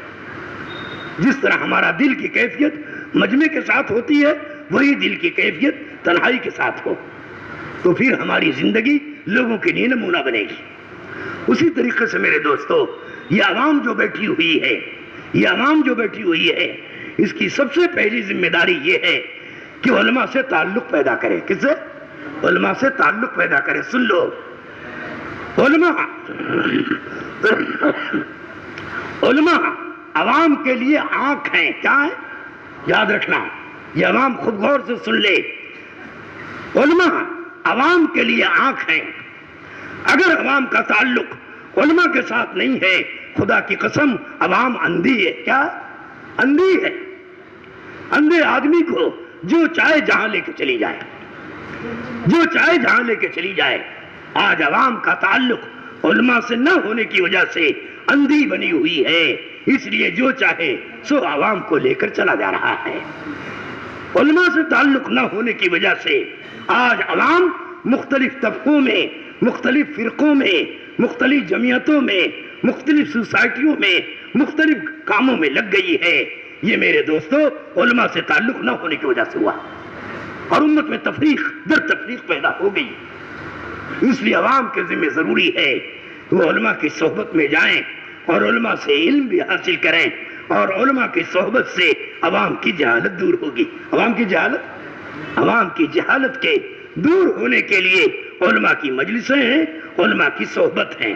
یاد رکھنا، حضرت عمر رضی اللہ عنہ فرماتے ہیں، جو اتنے بڑے عالم ہیں، اتنے بڑے عالم ہیں، خلیفۃ المسلمین ہیں، انتہائی درجے اللہ سے ڈر رہے ہیں، کانپ رہے ہیں، پورا کام انتہائی محنت سے، امانت داری، دیانت داری کے ساتھ کر رہے ہیں. فرماتے ہیں اگر 3 کام دنیا میں نہ ہوتے تو میں اس دنیا میں جینا پسند نہ کرتا. پہلا کام ہے خروج فی سبیل اللہ، اللہ کے راستے کی نقل و حرکت. دوسرا کام علماء کی صحبت اور قال اللہ قال رسول کی مجلسوں میں شریک رہنا. اور تیسرا کام فرماتے تھے، ایک تو علم میں، ایک تو اللہ کے راستے میں نکلنا، دوسرے علم میں لگنا، تیسرے عبادت میں لگنا. کس میں لگنا؟ لمبی لمبی نمازیں پڑھنا، لمبا لمبا رکوع کرنا، لمبا لمبا سجدہ کرنا، لمبا لمبا قیام کرنا. یہ اللہ کی عبادت نہ ہوتی تو میں دنیا میں رہنا پسند نہ کرتا. اس لیے میرے دوستو ہماری زندگی کا مقصد الہ کلمت اللہ بن جائے، اور ہماری زندگی کا مقصد میرے دوستو اللہ کے راستے میں نکلنا اور ایک کو نکالنا بن جائے، اور ہماری زندگی کا مقصد علم میں لگنا، لوگوں کو لگانا بن جائے، اور ہماری زندگی کا مقصد نمازوں کو پڑھنا اور لوگوں کو نماز کی دعوت دے کر نمازوں میں لانا اور ان کو نماز سکھانا اور ان کو قال اللہ قال رسول سکھانا، یہ ہماری زندگی کا مقصد بن جائے. جب ایک امتی معلم بھی بنے گا، متعلم بھی بنے گا، تو پوری دنیا سے جہالت ختم ہو جائے. جماعت میں نکال کر ہر ایک کو یہی بنایا جا رہا ہے. ایک ہی وقت میں آدمی معلم بھی ہوتا ہے اور ایک ہی وقت میں آدمی متعلم بھی ہوتا ہے، سیکھنے والا بھی ہوتا ہے اور سکھانے والا بھی ہوتا ہے. جماعت میں نکل کر اس کا ماحول بنتا ہے، علم کا ماحول بنتا ہے، دعوت کا ماحول بنتا ہے، آخرت کی فکروں کا ماحول بنتا ہے، دنیا سے بے رغبتی کا ماحول بنتا ہے اور آخرت کی رغبت کا ماحول بنتا ہے، اور ایک دوسرے کی قدردانی کا اور ایک دوسرے کی عزت کا اور ایک دوسرے کا اکرام کا اور ایک دوسرے کو نفع پہنچانے کا اور ایک دوسرے کو آخرت کا فکر دلانے کا اور ایک دوسرے کو اللہ کی زیارت اور ملاقات کا جذبہ پیدا کرنے کا میرے دوستوں ماحول بنایا جاتا ہے. اس لیے عوام کی ذمہ داری ہے کہ میرے دوستوں وہ اپنے وقت کو فارغ کر کے سالانہ 4 مہینہ لگائے. کتنا لگائے؟ سالانہ. یادنا صحابہ کی ترتیب تھی 4 مہینہ نقل و حرکت کے لیے باہر جانا اور 8 مہینے گھر پر رہ کر کے آدھا دن مسجد میں دینا، آدھا دن اپنے کاروبار میں دینا، آدھی رات مسجد میں دینا، آدھی رات اپنے بال بچوں کے ساتھ گزارنا. یہ ادنا صحابہ کی ترتیب تھی. سمجھے آپ؟ ایک صدیقی ترتیب ہے پورا جان پورا مال لگانا، ایک فاروقی ترتیب ہے آدھا جان آدھا مال لگانا، اور ایک عام صحابہ کی ترتیب ہے سالانہ 4 مہینہ دینا، مقام پر رہ کر کے آدھا دن مسجد میں، آدھا دن کاروبار میں، آدھی رات گھر میں اور آدھی رات مسجد میں میرے دوستوں دینا. یہ عام صحابہ کی ترتیب تھی جس ترتیب پر دنیا میں دین پھیلا. سمجھا؟ یہ مسجدیں ایمان سیکھنے کی جگہ تھی، یہ مسجدیں قرآن سیکھنے کی جگہ تھی، یہ مسجدیں سارے مسلمانوں کے معاملات کو ٹھیک کرنے کی جگہ تھی. اسی مسجد سے صحابہ بڑے بڑے مفسر بنے، بڑے بڑے محدث بنے، بڑے بڑے مجاہد اور دائی بنے، اسی مسجد سے بنے. تو یہ مسجد یہ مسجد خیر البقاء ہے، زمین کے اندر سب سے بہترین جگہ مسجدیں ہیں اور سب سے بدترین جگہ بازار ہے۔ ہر مسلمان کو مسجد والا بنایا گیا تھا، ہر مسلمان کو مسجد میں آنے والا بنایا گیا تھا، مسجد کے اعمال سے براہ راست اللہ سے لینے والا بنایا گیا تھا۔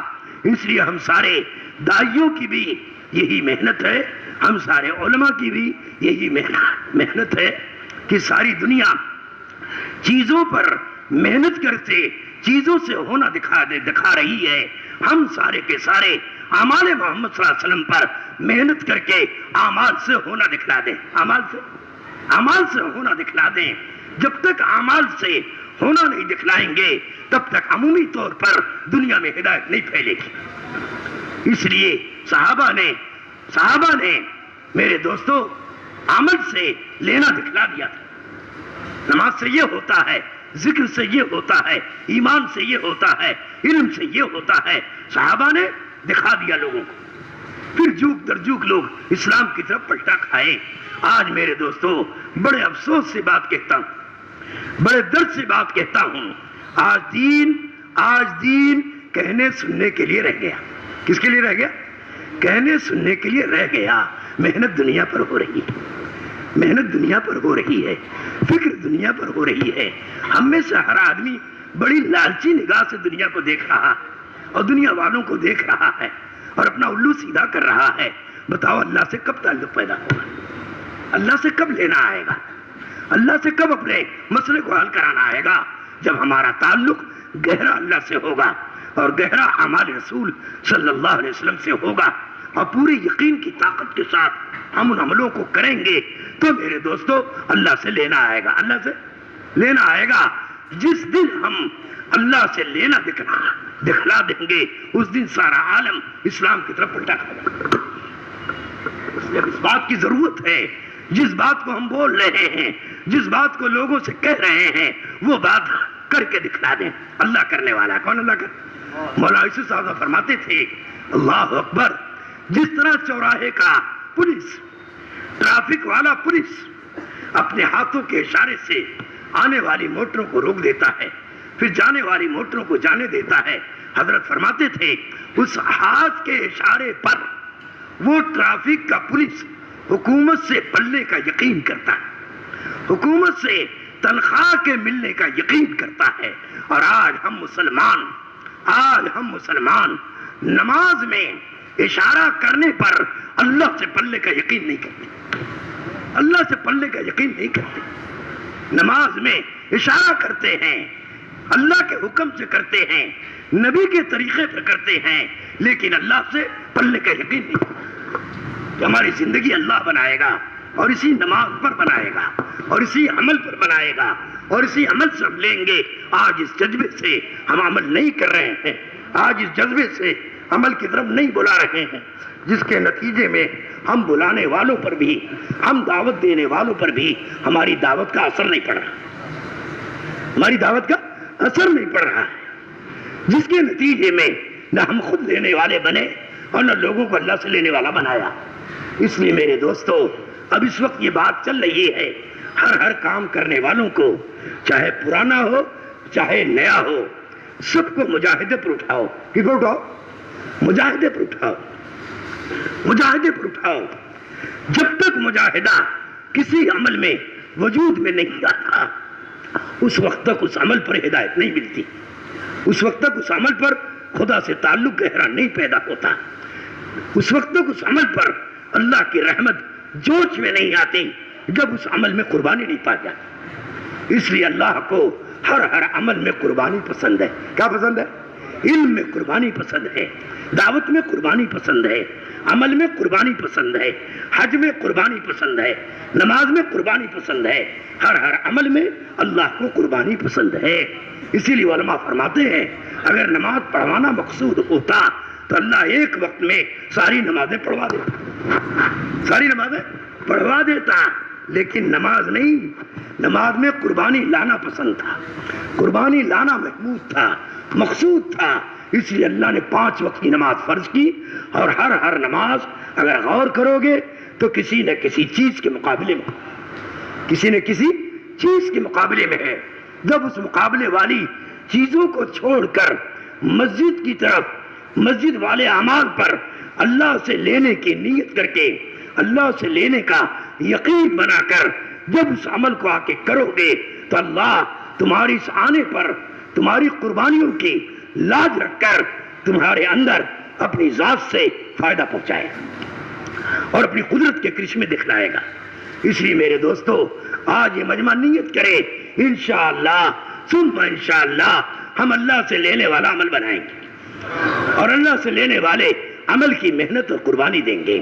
اس کے لیے کہا جاتا ہے کہ ہم قربانیوں سے وقت لگائیں اور قربانیوں کے ساتھ اللہ کے راستے میں چلیں اور قربانیوں کے ساتھ میرے دوستو ایک ایک عمل میں لگیں، تو انشاءاللہ ہمارا عمل جاندار بنے گا، ہمارا عمل قیمتی بنے گا، ہمارا عمل قبولیت والا بنے گا اور ہمارا عمل اللہ سے دلوانے والا بن جائے گا۔ اس لیے اس بات کی ضرورت ہے۔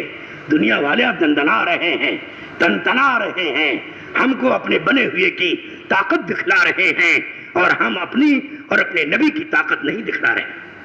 حالانکہ ہمارے نبی کے ایک ایک عمل میں خدا کی قسم ساتوں زمین و آسمان سے زیادہ طاقت ہے۔ ہم ایٹم کی طاقت کو جانتے ہیں، راکٹ کی طاقت کو جانتے ہیں، بندوق کی طاقت کو جانتے ہیں، ملک کی طاقت کو جانتے ہیں، فوج کی طاقت کو جانتے ہیں، لیکن محمد صلی اللہ علیہ وسلم کے عمل کی طاقت کو نہیں جانتے، جس کے نتیجے میں ہم میرے دوستو غیروں سے متاثر ہو رہے ہیں اور اعمال سے متاثر نہیں ہو رہے ہیں۔ حالانکہ حضور صلی اللہ علیہ وسلم کے ایک ایک عمل میں ساتوں زمین و آسمان زیادہ طاقت اللہ نے رکھی ہے۔ آپ نے انگلی کا ایک اشارہ کیا، اللہ نے چاند کو 2 ٹکڑے کر دیے۔ چاند کے ارے کیا کہ نہیں کیا؟ ساری دنیا نے دیکھا کہ نہیں دیکھا؟ چاند کے 2 ٹکڑے کیے۔ اور اللہ کے نبی کے صحابی نے، میرے دوستو کتنے واقعات ہیں صحابہ میں دیکھو، مدینے کے پہاڑ سے آگ نکلی، بڑی تیزی کے ساتھ مدینہ کو جلانے کے لیے آ رہی تھی، پورا مدینہ آگ میں جل کر بھسم ہو جائے۔ حضرت عمر رضی اللہ تعالیٰ عنہ مسجد نبوی کے اندر تھے، وہاں سے باہر مسجد نبوی کے صحن میں آئے۔ باب الرحمہ پر حضرت تمیم داری ان کا مکان تھا، ان کے مکان میں گئے، دستخط دی، وہ باہر نکلے اور سلام کیا اور کہا یا امیر المومنین کیا حکم ہے؟ فرمایا یہ آگ جو نکل کے آ رہی پہاڑ سے، تم جاؤ اس کو پیچھے کر کے آؤ، ڈھکیل کے آؤ۔ حالانکہ نئے مسلمان، پرانے مسلمان نہیں ہیں، 9 ہجری میں ایمان لائے ہیں، سوچو 9 ہجری میں آخری وقت میں، اور ان سے کہا جا رہا ہے جاؤ اس آگ کو ڈھکیل کے آؤ۔ کہنے لگے امیر المومنین اتنا بڑا کام آپ ہمارے سپرد کر رہے ہیں، کوئی اور کام کہیے تو کر لوں۔ کہا نہیں، جاؤ تم ہی کو کرنا ہے۔ اپنی لاٹھی لیا، آگ کے پیچھے دوڑے، آگ کو مارتے گئے، آگ پیچھے ہٹتی گئی، آگ پیچھے ہٹتی گئی، یہاں تک کہ جس غار سے نکلی تھی اس غار میں چلی گئی۔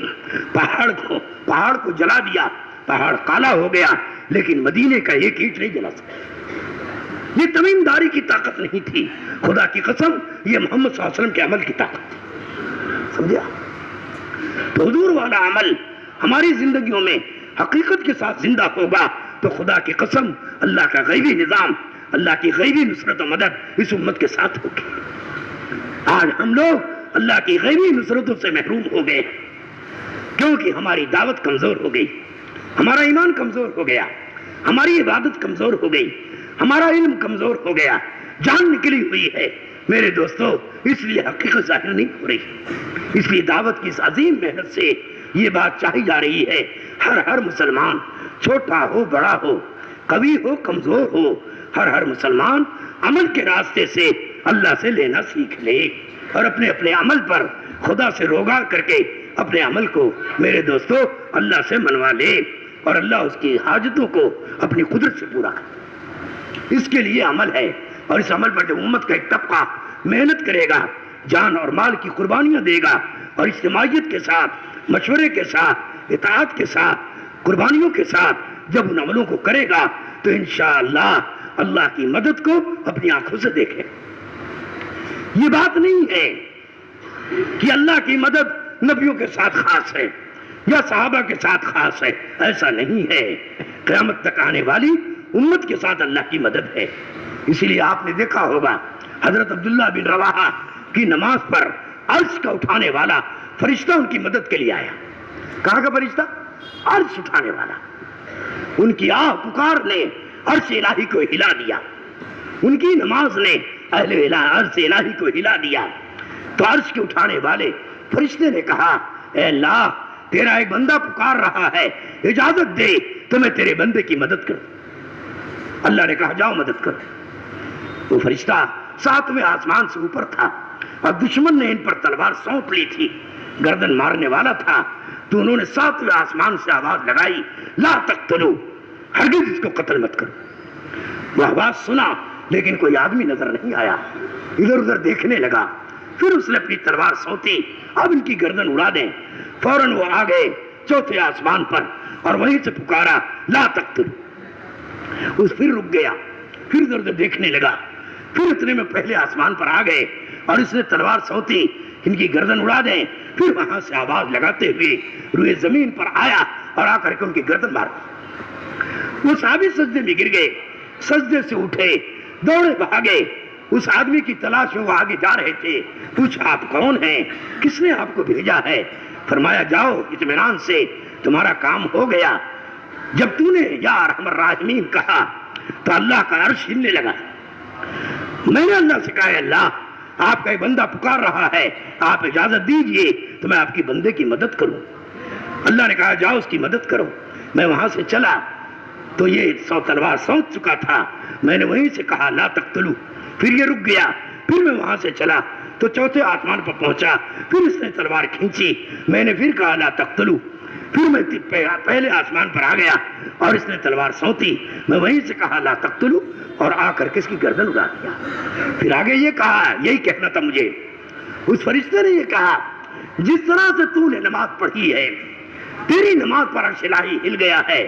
جو اس طرح سے خشوع خضوع کے ساتھ, اللہ پر دھیان کے ساتھ, اللہ کی قدرت پر یقین کے ساتھ, سمجھے, اس طرح کی نماز پڑھے گا تو میں ہمیشہ اس کی مدد کے لیے اترتا رہوں گا, اترتا رہوں گا. سوچو اللہ نے ہم کو خالی نہیں چھوڑ دیا, اللہ نے ہم کو کسی کا حوالے نہیں کیا. اس امت کا سہارا اللہ ہے, اس امت کا والی اللہ ہے, اس امت کا مددگار اللہ ہے, اس امت کا کھویا اللہ ہے. جب یہ امت اپنے نبی کی سنتوں کو دانتوں سے پکڑے گی اور اپنے نبی کی ایک ایک سنت کی عظمت کو بیٹھائے ہوئے اور ایک ایک نبی کی سنت پر عمل کرے گی تو اللہ کی مدد کو اپنے آگے آگے پائے گی. اس لیے یہ پورا مجمع یقین کرے مجھے اللہ کی مدد لینا ہے. ارے بھائی لوگ انشاءاللہ کیسے آئے گی؟ جب حضور کے ایک ایک سنت پر چلیں گے. اور حضور کی سنتوں میں سے سب سے بڑی سنت, سب سے اعلیٰ سنت, سب سے محبوب سنت, سب سے اعظم سنت, سب سے مہا سنت وہ دعوت اللہ کی محنت ہے. کیا دعوت اللہ کی محنت ہے. جب اس محنت کو اپنا کام بنائیں گے اور اس کام کو اپنا کام بنائیں گے, اپنی زندگی کا مقصد بنائیں گے اور اس کے تقاضوں پر اپنے جان اور مال کی قربانیوں کو دیں گے اور اپنے جان اور مال کو جھونکیں گے تو ہم اب اللہ کی مدد کو, اللہ کی نصرت کو اور اللہ کی قدرت کو اپنے ساتھ ساتھ پائیں گے. اس کے لیے میرے دوستو تشکیل ہوگی. تشکیل میں سب سے پہلی تشکیل یہ ہوگی کہ جو جان اللہ نے ہمیں دیا ہے, جو مال اللہ نے ہمیں دیا ہے, یہ اللہ نے جنت کے بدلے میں خرید لیا. کس کے بدلے میں؟ اب ہمارا نہ جان ہے نہ مال ہے, یہ اللہ کا دیا ہوا ہے. اور اللہ کے کلمے کی بلندی کے لیے, اللہ کے نبی کے طریقے کو دنیا میں عام تام کرنے کے لیے ہم کو پورے عالم میں جانا ہے. کہاں جانا ہے؟ ارے بولو کہاں جانا ہے؟ پورے عالم میں جانا ہے. اور عالم میں جانے کے لیے 5 مہینہ دینا ہے. کتنے مہینے؟ 5 مہینے کے لیے ہمیں اللہ کے راستے میں جانا ہے. اور عالم کے تقاضوں پر کسی ملک کا بھی طے ہو جائے گا, انشاءاللہ اس ملک میں جائیں گے اور اللہ کی مدد سے جائیں گے, اللہ کی نصرت سے جائیں گے, اللہ کی توجہ سے جائیں گے. لیکن کب اللہ مدد کرے گا؟ کب اللہ میرے دوستوں نصرت کے دروازے کھولے گا؟ کب اللہ نصرت غیبیہ ہمارے لیے مسخر کرے گا؟ جب ہم اللہ کے بھروسے پر قدم اٹھائیں گے. اب اس مجمع میں سے بتاؤ کون وہ مرد مومن, کون وہ مرد مجاہد, کون وہ مرد زاہد, کون وہ حضرت محمد صلی اللہ علیہ وسلم کا لاڈلا وفادار امتی ہے جو کھڑے ہو کر کے سب سے پہلے 5 مہینہ کا ارادہ کرے. کھڑے ہو جاؤ پہلے. فرمائے دوستو بھائی کھڑے ہو جائیں, کھڑے ہو جائیں. ماشاءاللہ ماشاءاللہ. بعد میں اس کا نصاب پورا کیا جائے گا, لیکن اپنے جذبات کے مطابق, اپنے ایمان کے مطابق, اپنے دین کی دعوت و فکر کے مطابق کھڑے ہو کے 5 مہینوں کا اعتبار کرو. مولوی عابد صاحب بھی کھڑے ہو جائے, مفتی نور صاحب بھی کھڑے ہو جائے, کھڑے ہو. ہمارے تشکیل والے نام سارے بعد کھڑے میں ہو لکھا جائیں. جائے گا, پہلے 5 مہینہ کا نیت کر کے کھڑے ہو جاؤ. ماشاءاللہ. مولانا مدثر صاحب 5 مہینے کے لیے کون جا تیار. سکتا ہے, کون نہیں جائے گا, وہ بعد میں اس کا فیصلہ ہوگا. پہلے تو 5 مہینے کے ارادے سے اپنی اپنی جگہ پر کھڑے ہو جائیں. کھڑے ہو جاؤ بھائی, کھڑے ہو جاؤ, ہمت کر کے, اور کھڑے رہیں. ماشاءاللہ اپنی اپنی جگہ اللہ پر کھڑے تعالیٰ رہیں. قبول فرمائے. مولوی مدثر صاحب تیار, ناصر صاحب تیار, اور بتلائیں پیچھے بھی نام لکھتے رہیں. ماشاءاللہ. کیا نام مولانا نوشاد صاحب نا, چھنواڑا والے, کیا کہہ رہے علماء ہیں؟ بھی بتائیں, عوام بھی بتائیں. 5 مہینے کا نیت کرو, اللہ آپ کا نصاب بھی پورا فرمائے گا انشاءاللہ. پہلے نیت کرو. صلاح الدین بھائی 5 مہینے کے لیے, اللہ مولوی صاحب قبول بھی کھڑے ہیں نا, فرمائے. ماشاءاللہ. مولانا نوشاد صاحب, چھنواڑا سے اللہ قبول مولانا فرمائے. نوشاد صاحب 5 ماہ کے لیے. اور ماشاءاللہ. بتائیں, اور بتائیں, جنہوں نے اثر بعد لکھائے تھے وہ دوبارہ لکھا ہے. ہمت فرمائے کریں. دوستو. مفتی شہزاد صاحب 5 ماہ کے لیے. ماشاءاللہ. ماشاءاللہ. مولانا مجیب صاحب 2 ماہ مستورات کے لیے. اور بتلائے بھائی. ہمت مردہ مدد خدا. ماشاءاللہ. اٹھ بات کمر کیا ڈرتا ہے, پھر دیکھ خدا کیا کرتا ہے. فرمائے دوستو, فرمائے. ہمت کرو. مفتی شہزاد صاحب کامٹی. اور بتلائیں اور بولے, اور بولے. بھائی. چندرو پور, چھنواڑا, سوسر, خود ناگپور والے سبھی بتائے بھائی. جہاں جہاں سے لوگ آئے ہیں 5 مہینے کی نیت کرو. اللہ آپ کا 2 دفعہ اور 3 چلہ لگوا دے گا, 1 دفعہ اور لگوا دے گا, لیکن پہلے 5 مہینہ کا ارادہ کرو, پھر اللہ لگوائے گا. فرمائے ہمت دوستو, کرو. فرمائے. اللہ قبول فرمائے. اثر بعد بہت سارے نام آئے تھے 5 ماہ کے لیے. کہاں یہ سارے حضرات؟ دوبارہ نام لکھا ہے. بنڈارا والوں نے لکھایا تھا, جبل پور والوں نے لکھایا تھا. ماشاءاللہ. فرمائے دوستو. مولانا فہیم صاحب ناگپور 5 ماہ کے لیے. اللہ قبول فرمائے. ناگپور تاج باغ. ماشاءاللہ. علماء کے نام آ رہے ہیں, تاج باغ عوام کے والے بھی نام نوٹ نہیں کر آ لے رہے. بھائی اسے. اور بتائیں, اور بتائیں. اور بتائیں. اثر بعد کئی نام آئے تھے, دوبارہ اسے لکھا دیں. فرمائے دوستو. ماشاءاللہ, ماشاءاللہ. ملکوں کے تقاضے اس وقت, پیچھے والے بھی نام ہندوستان کی پکار جماعت دیں. چاہیے. اللہ قبول فرمائے. 1000 جماعت کا خالی سوڈان کا مطالبہ. سوچو آپ کہ 1000 جماعت ہمیں انڈیا کی چاہیے. اسی طریقے سے امریکہ کا, انگلینڈ کا, سمجھے, افریقہ کا, اور ادھر انڈونیشیا, ملیشیا کا, تمام دنیا کا تقاضا ہے ہندوستان کی جماعتیں بھیجو. بھائی بتائیں. اللہ تعالیٰ قبول فرمائے. چندرپور ہے, چھنواڑا ہے, گوندیا ہے, سوسر ہے, کامٹی ہے, بھنڈارا ہے, سبھی جگہ کے لوگوں نے اثر بعد بھی نام لکھائے تھے, ابھی بھی لکھائے بھائی. ناگپور والے بھی بتلائیں. اللہ قبول فرمائے. بھائی مفتی بلال صاحب بھی تو 2 ماہ کے لیے تیار ہے نا, ماشاءاللہ. مفتی بلال صاحب 2 ماہ کے لیے مستورات میں. اکبر. رخ بھی طے ہو گیا لبنان, ماشاءاللہ. ماشاءاللہ. پورے گھر کی جماعت بن رہی ہے. اللہ اللہ قبول قبول فرمائے. فرمائے. اور بتلائیں بھائی. اور بتائیں. اور فرمائیں. ناگپور کا پرانا کام ہے, یہاں بڑے بڑے ذمہ دار ہیں ماشاءاللہ. فرمائے دوستو. اللہ قبول فرمائے. ہمت استقامت نصیب فرمائے. ذرا جلدی جلدی بولیں. بھائی کامٹی والے. ماشاءاللہ. پیچھے لوگ کھڑے ہو رہے ہیں, بھائی اپنے نام اظہار فرمائے. چندرپور والوں کے بھی نام آئے تھے, ابھی نہیں آ رہے ہیں. بنڈارا والوں کے بھی آئے تھے. سوچتے ہیں ایک دفعہ لکھوا بھائی دیا. یہاں چندرپور والے. مولانا حسان صاحب بھنڈارا 5 ماہ کے لیے. اللہ قبول فرمائے. جتنی بار نکلواؤ گے اتنا بار کا الگ ثواب ملے. بھائی جبل پور کے مفتی مبین صاحب نے بھی ارادہ کیا جانا تھا. ہے ایک بار, مفتی صاحب لکھوانا ہے بار بار. کہاں بھائی جبل پور والے مفتی مبین اللہ صاحب قبول 5 ماہ فرمائے. کے لیے انشاءاللہ. 2 ماہ ماشاءاللہ. اللہ قبول فرمائے. اور ماشاءاللہ. بتلائیں. مولانا عبید صاحب کیا کہہ رہے ہیں؟ 2 ماہ نظام الدین. اللہ قبول اللہ فرمائے. قبول فرمائے. ہاں اور 2 ماہ بتائیں, نظام اور الدین بتائیں. کے لیے بھی بتلائیں. جی اور بتائیں. 5 مہینے کے لیے, سال کے لیے, دوسرے سال کے لیے, 2 ماہ نظام الدین کے لیے. مولانا نور محمد صاحب بالا گھاٹ 2 ماہ کے لیے تیار ہے. اللہ قبول فرمائے. اور بتلائے بھائی. اور ہاتھ اٹھا رہے ہیں, نام بول دے کھڑے 2 ماہ بیرون مستورات کے ساتھ. فرمائے دوستو. اللہ قبول فرمائے.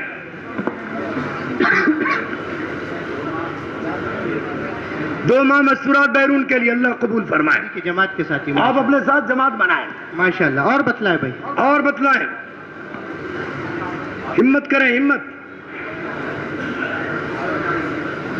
ایک دوسرے سے ذرا ترغیب بھی دے آپس میں. علاقے والوں نے اپنے ساتھ لوگوں کو لایا ہے, ان کی تشکیل کر. کھڑے ہو جاؤ ماشاءاللہ. کیا کہہ رہے, ہاتھ اٹھا رہے تھے ماشاءاللہ, قدم اٹھا لے, تھوڑا کھڑے ہو جائے. اللہ قبول فرمائے. واہ واہ واہ واہ, ماشاء اللہ ماشاء اللہ. مولوی داؤد صاحب, محمد داؤد صاحب بھوپال کے, اللہ قبول فرمائے. اللہ اور مدد بتلائیں فرمائے. ماشاءاللہ ماشاءاللہ. نام آ اور رہے ہیں بتائیں. سارا مجمع اس انتظار میں ہے, تھوڑا بھاؤ کم کریں تو ہم اپنا ہنر دکھلائیں. ارے بھائی کم کر دیں, بولو گے انشاءاللہ, سمجھے. اب بتاؤ, نقد 4 مہینہ پیدل کے لیے کون تیار ہے؟ فرمائے دوستو. پیدل جماعتوں میں چلنا ماشاءاللہ. سب سے زیادہ پسند اللہ کو پیدل چلنا. یہ نقد تیار. حافظ جاوید صاحب نا, بولو بھائی. جاوید صاحب سوسر, نقد تیار ہے 4 مہینے پیدل. جاوید صاحب کے ساتھ جماعت بناؤ, نقد تیار ہے اللہ ماشاءاللہ. قبول فرمائے. ان کے جان مال میں اللہ برکت پیدا فرمائے. پیدل تیار ان ہے کی ماشاءاللہ. نسلوں میں دین کے دائی پیدا فرمائے. ان کا غیب سے اللہ انتظام فرمائے, اور ان کی نسلوں میں دین کے دائی پیدا فرمائے. بتاؤ ہمت کر کے. فرمائے دوستو, اور فرمائے, اور فرمائے ماشاءاللہ. 4 مہینے نقد بتاؤ, نقد دعا لے لو. آپ کے اللہ بیٹھنے قبول پر فرمائے. جمنے پر نام آ رہے ہیں ماشاءاللہ. بتاتے ہیں ہمت بھائی. کرو. پیدل چلنا اللہ کو بہت پسند ہے. جب جماعتیں پیدل چلتی ہیں تو اللہ کا قہر, اللہ کا غضب ٹھنڈا ہوتا ہے. ہمت کرو. فرمائے دوست. قدم قدم پر اللہ کے فرشتے قدم چومتے ہیں اور لاکھوں نیکیاں ملتی ہیں. بھائی سوسر کھڑے ہو کا جاؤ. نام نہیں آیا اب تک, حافظ جاوید صاحب کے علاوہ. علماء کرام میں سے بھی بتلائے سوسر کے 4 مہینہ تو ہر ایک بتا سکتا ہے. نہ پرانے کی شرط ہے نہ نئے کی شرط ہے. جو 4 مہینہ میں پیدل جائے وہ کھڑا ہو کے نام لکھوا دے. اللہ آسان فرمائے. اللہ کی نقد مدد دیکھنا ہو, اللہ کی نقد نصرت دیکھنا ہو, اور اللہ کا نظام غیبیہ میرے دوستو نقد دیکھنا ہو تو 4 مہینہ پیدل کے لیے نقد بتا دو. اللہ قبول فرمائے. اللہ قبول فرمائے. ادھار میں, فرمائے دوستو. ادھار میں تو ساری دنیا ہے, سمجھے. اور اگر ایک اعلان میں کروں, سنو غور سے, اگر ایک اعلان ممبر سے کیا جائے, جو کل سے 4 مہینہ پیدل جماعت میں جائے گا اس کو 4 لاکھ روپیہ نقد دیا جائے گا. ارے بتاؤ, کوئی ہے مائی کا لال جو بغیر لکھوائے چلا جائے گھر؟ ارے ہے کوئی؟ عیسیٰ پیر, موسیٰ پیر, سب سے بڑا پیسہ پیر. آج ہمارا مزاج بن گیا, نقد ملے گا تو جائیں گے. یہ تو غیروں کا مزاج ہے, سمجھے. مسلمان کا مزاج نہیں ہے. مسلمان آنکھوں کی دیکھی پر نہیں چلتا, مسلمان تو غیب پر چلتا ہے, غیب پر یقین سے چلتا ہے. اور جنت سے بڑا کیا مقام ہوگا, اللہ کی رضا سے کیا بڑا مقام ہوگا. 4 لاکھ روپیہ اللہ کی رضا کا مقابلہ کرے گا؟ 4 لاکھ روپیہ جنت کا مقابلہ کرے گا؟ صحابہ کا قدم غیب پر اٹھتا تھا, اور آج ہمارا قدم مشاہدے پر اٹھنے کے لیے تیار ہے. اللہ ہم سب کو معاف فرمائے. اچھا چلو, 9 نقد نہ 13 ادھار. چلو چلہ بتا دو. کیا بتائے بھائی, بتائے ماشاءاللہ. مری بکری اللہ کے نام ہے چلہ. چلے میں تو سبھی کھڑے ہو جائیں. چلہ میں تو کھڑے ہو جاؤ. مدرسے والوں نے کتنا, اثر کے بعد 200 طلبہ کھڑے ہوئے تھے. مولانا اسماعیل صاحب سوسر ماشاءاللہ. طلبہ بھی کھڑے ہو جائیں. 200 طلبہ نے اثر بعد نام لکھائے تھے ماشاءاللہ. دوبارہ نام لکھا ہے. مدرسے سے بھی بتائے ماشاءاللہ. ہمارے مدرسے سے کتنی جماعت؟ جامعہ حسینیہ سے ماشاءاللہ. تھوڑا بڑھا کے بتو. تم ظہر سے 2 جماعت بول رہے ہو, تیسری جماعت اللہ کے بھروسے لکھواؤ. 3 جماعت. سراج العلوم سیونی سے مکمل 1 جماعت. اللہ قبول فرمائے. جامعہ حسینیہ سے 3 جماعتیں ماشاءاللہ. ذرا کھڑے ہو جائے جامعہ حسینیہ والے, تھوڑا سا بڑھا کے بولو, اللہ کرے گا انشاءاللہ. جامعہ حسینیہ کے جو جانے والے طلبہ ہیں ذرا تھوڑی دیر کے لیے کھڑے ہو جائیں. تم اپنی تیاری پر مت بولو, اللہ کی مدد کھڑے کرو بھائی اپنے ساتھی. آپ نہیں جاؤ کھائے تو جائیں گے. کھڑے ہو جائے بھائی. جامعہ حسینیہ والے ماشاءاللہ ماشاءاللہ ماشاءاللہ. ان کی 3 جماعتیں رہیں گی. تشریف رکھیں ماشاء اللہ اللہ, قبول فرمائے, تشریف رکھیں. اللہ مدینہ قبول العلوم والے فرمائے. کیا کہہ رہے ہیں بھائی؟ مدینہ العلوم والے بھرپور مدد فرمائے. کتنی جماعتیں دیں گے؟ 2 جماعتیں انشاءاللہ مدینہ العلوم سے. اللہ قبول فرمائے. چلے کی ماشاءاللہ. ذرا جو طلبہ ہیں کھڑے ہو جائے جانے والے ماشاءاللہ. دو بھائی دارالعلوم کی. بھائی مدینہ العلوم والے کھڑے ہو جائے جو جانے والے ماشاءاللہ ماشاءاللہ دارالعلوم کی ایک جماعت یہ بن کے آئی ہے. ماشاءاللہ. دو 2 جماعت جماعتیں اللہ مدینہ العلوم سے, یہ طلبہ جائیں گے ماشاءاللہ. تشریف رکھیں. ماشاء اللہ. اللہ قبول دارالعلوم فرمائے. والے کیا کہہ رہے ہیں بھائی؟ دارالعلوم مومن پورہ ایک جماعت انشاءاللہ. ابھی طلبہ ہے تو کھڑے کر دیں ان کو. دارالعلوم والے کھڑے ہو جاؤ بھائی ماشاءاللہ ماشاءاللہ. ادھر کھڑے. اللہ قبول فرمائے, اللہ قبول فرمائے ماشاءاللہ. انشاءاللہ. دو جماعتوں کا عزم کیجئے, ٹھیک ہے بھائی دارالعلوم والوں انشاءاللہ. اللہ قبول فرمائے. اللہ قبول فرمائے. 2 تشریف جماعت رکھیں. انشاءاللہ. بھائی کامٹی والوں نے بھی عزم کیا تھا. کامٹی والے مدرسہ شاہی ماشاءاللہ. یہ کامٹی کی کون سے مدرسے ماشاءاللہ. کے؟ سراج العلوم والے. یہ سب جائیں گے انشاءاللہ, پوری مکمل جماعت. اللہ قبول 2 فرمائے. جماعتیں کرو اسے, ٹھیک ہے حافظ بھرپور صاحب مدد فرمائے. انشاءاللہ. ماشاءاللہ ماشاءاللہ. تشریف رکھیں. مدرسہ پیلی حویلی کامٹی فلاح المسلمین, اس سے کتنی جماعت؟ 1 جماعت. مدرسہ فلاح المسلمین کامٹی سے کھڑے ہو جائے طلبہ ماشاءاللہ ماشاءاللہ ماشاءاللہ.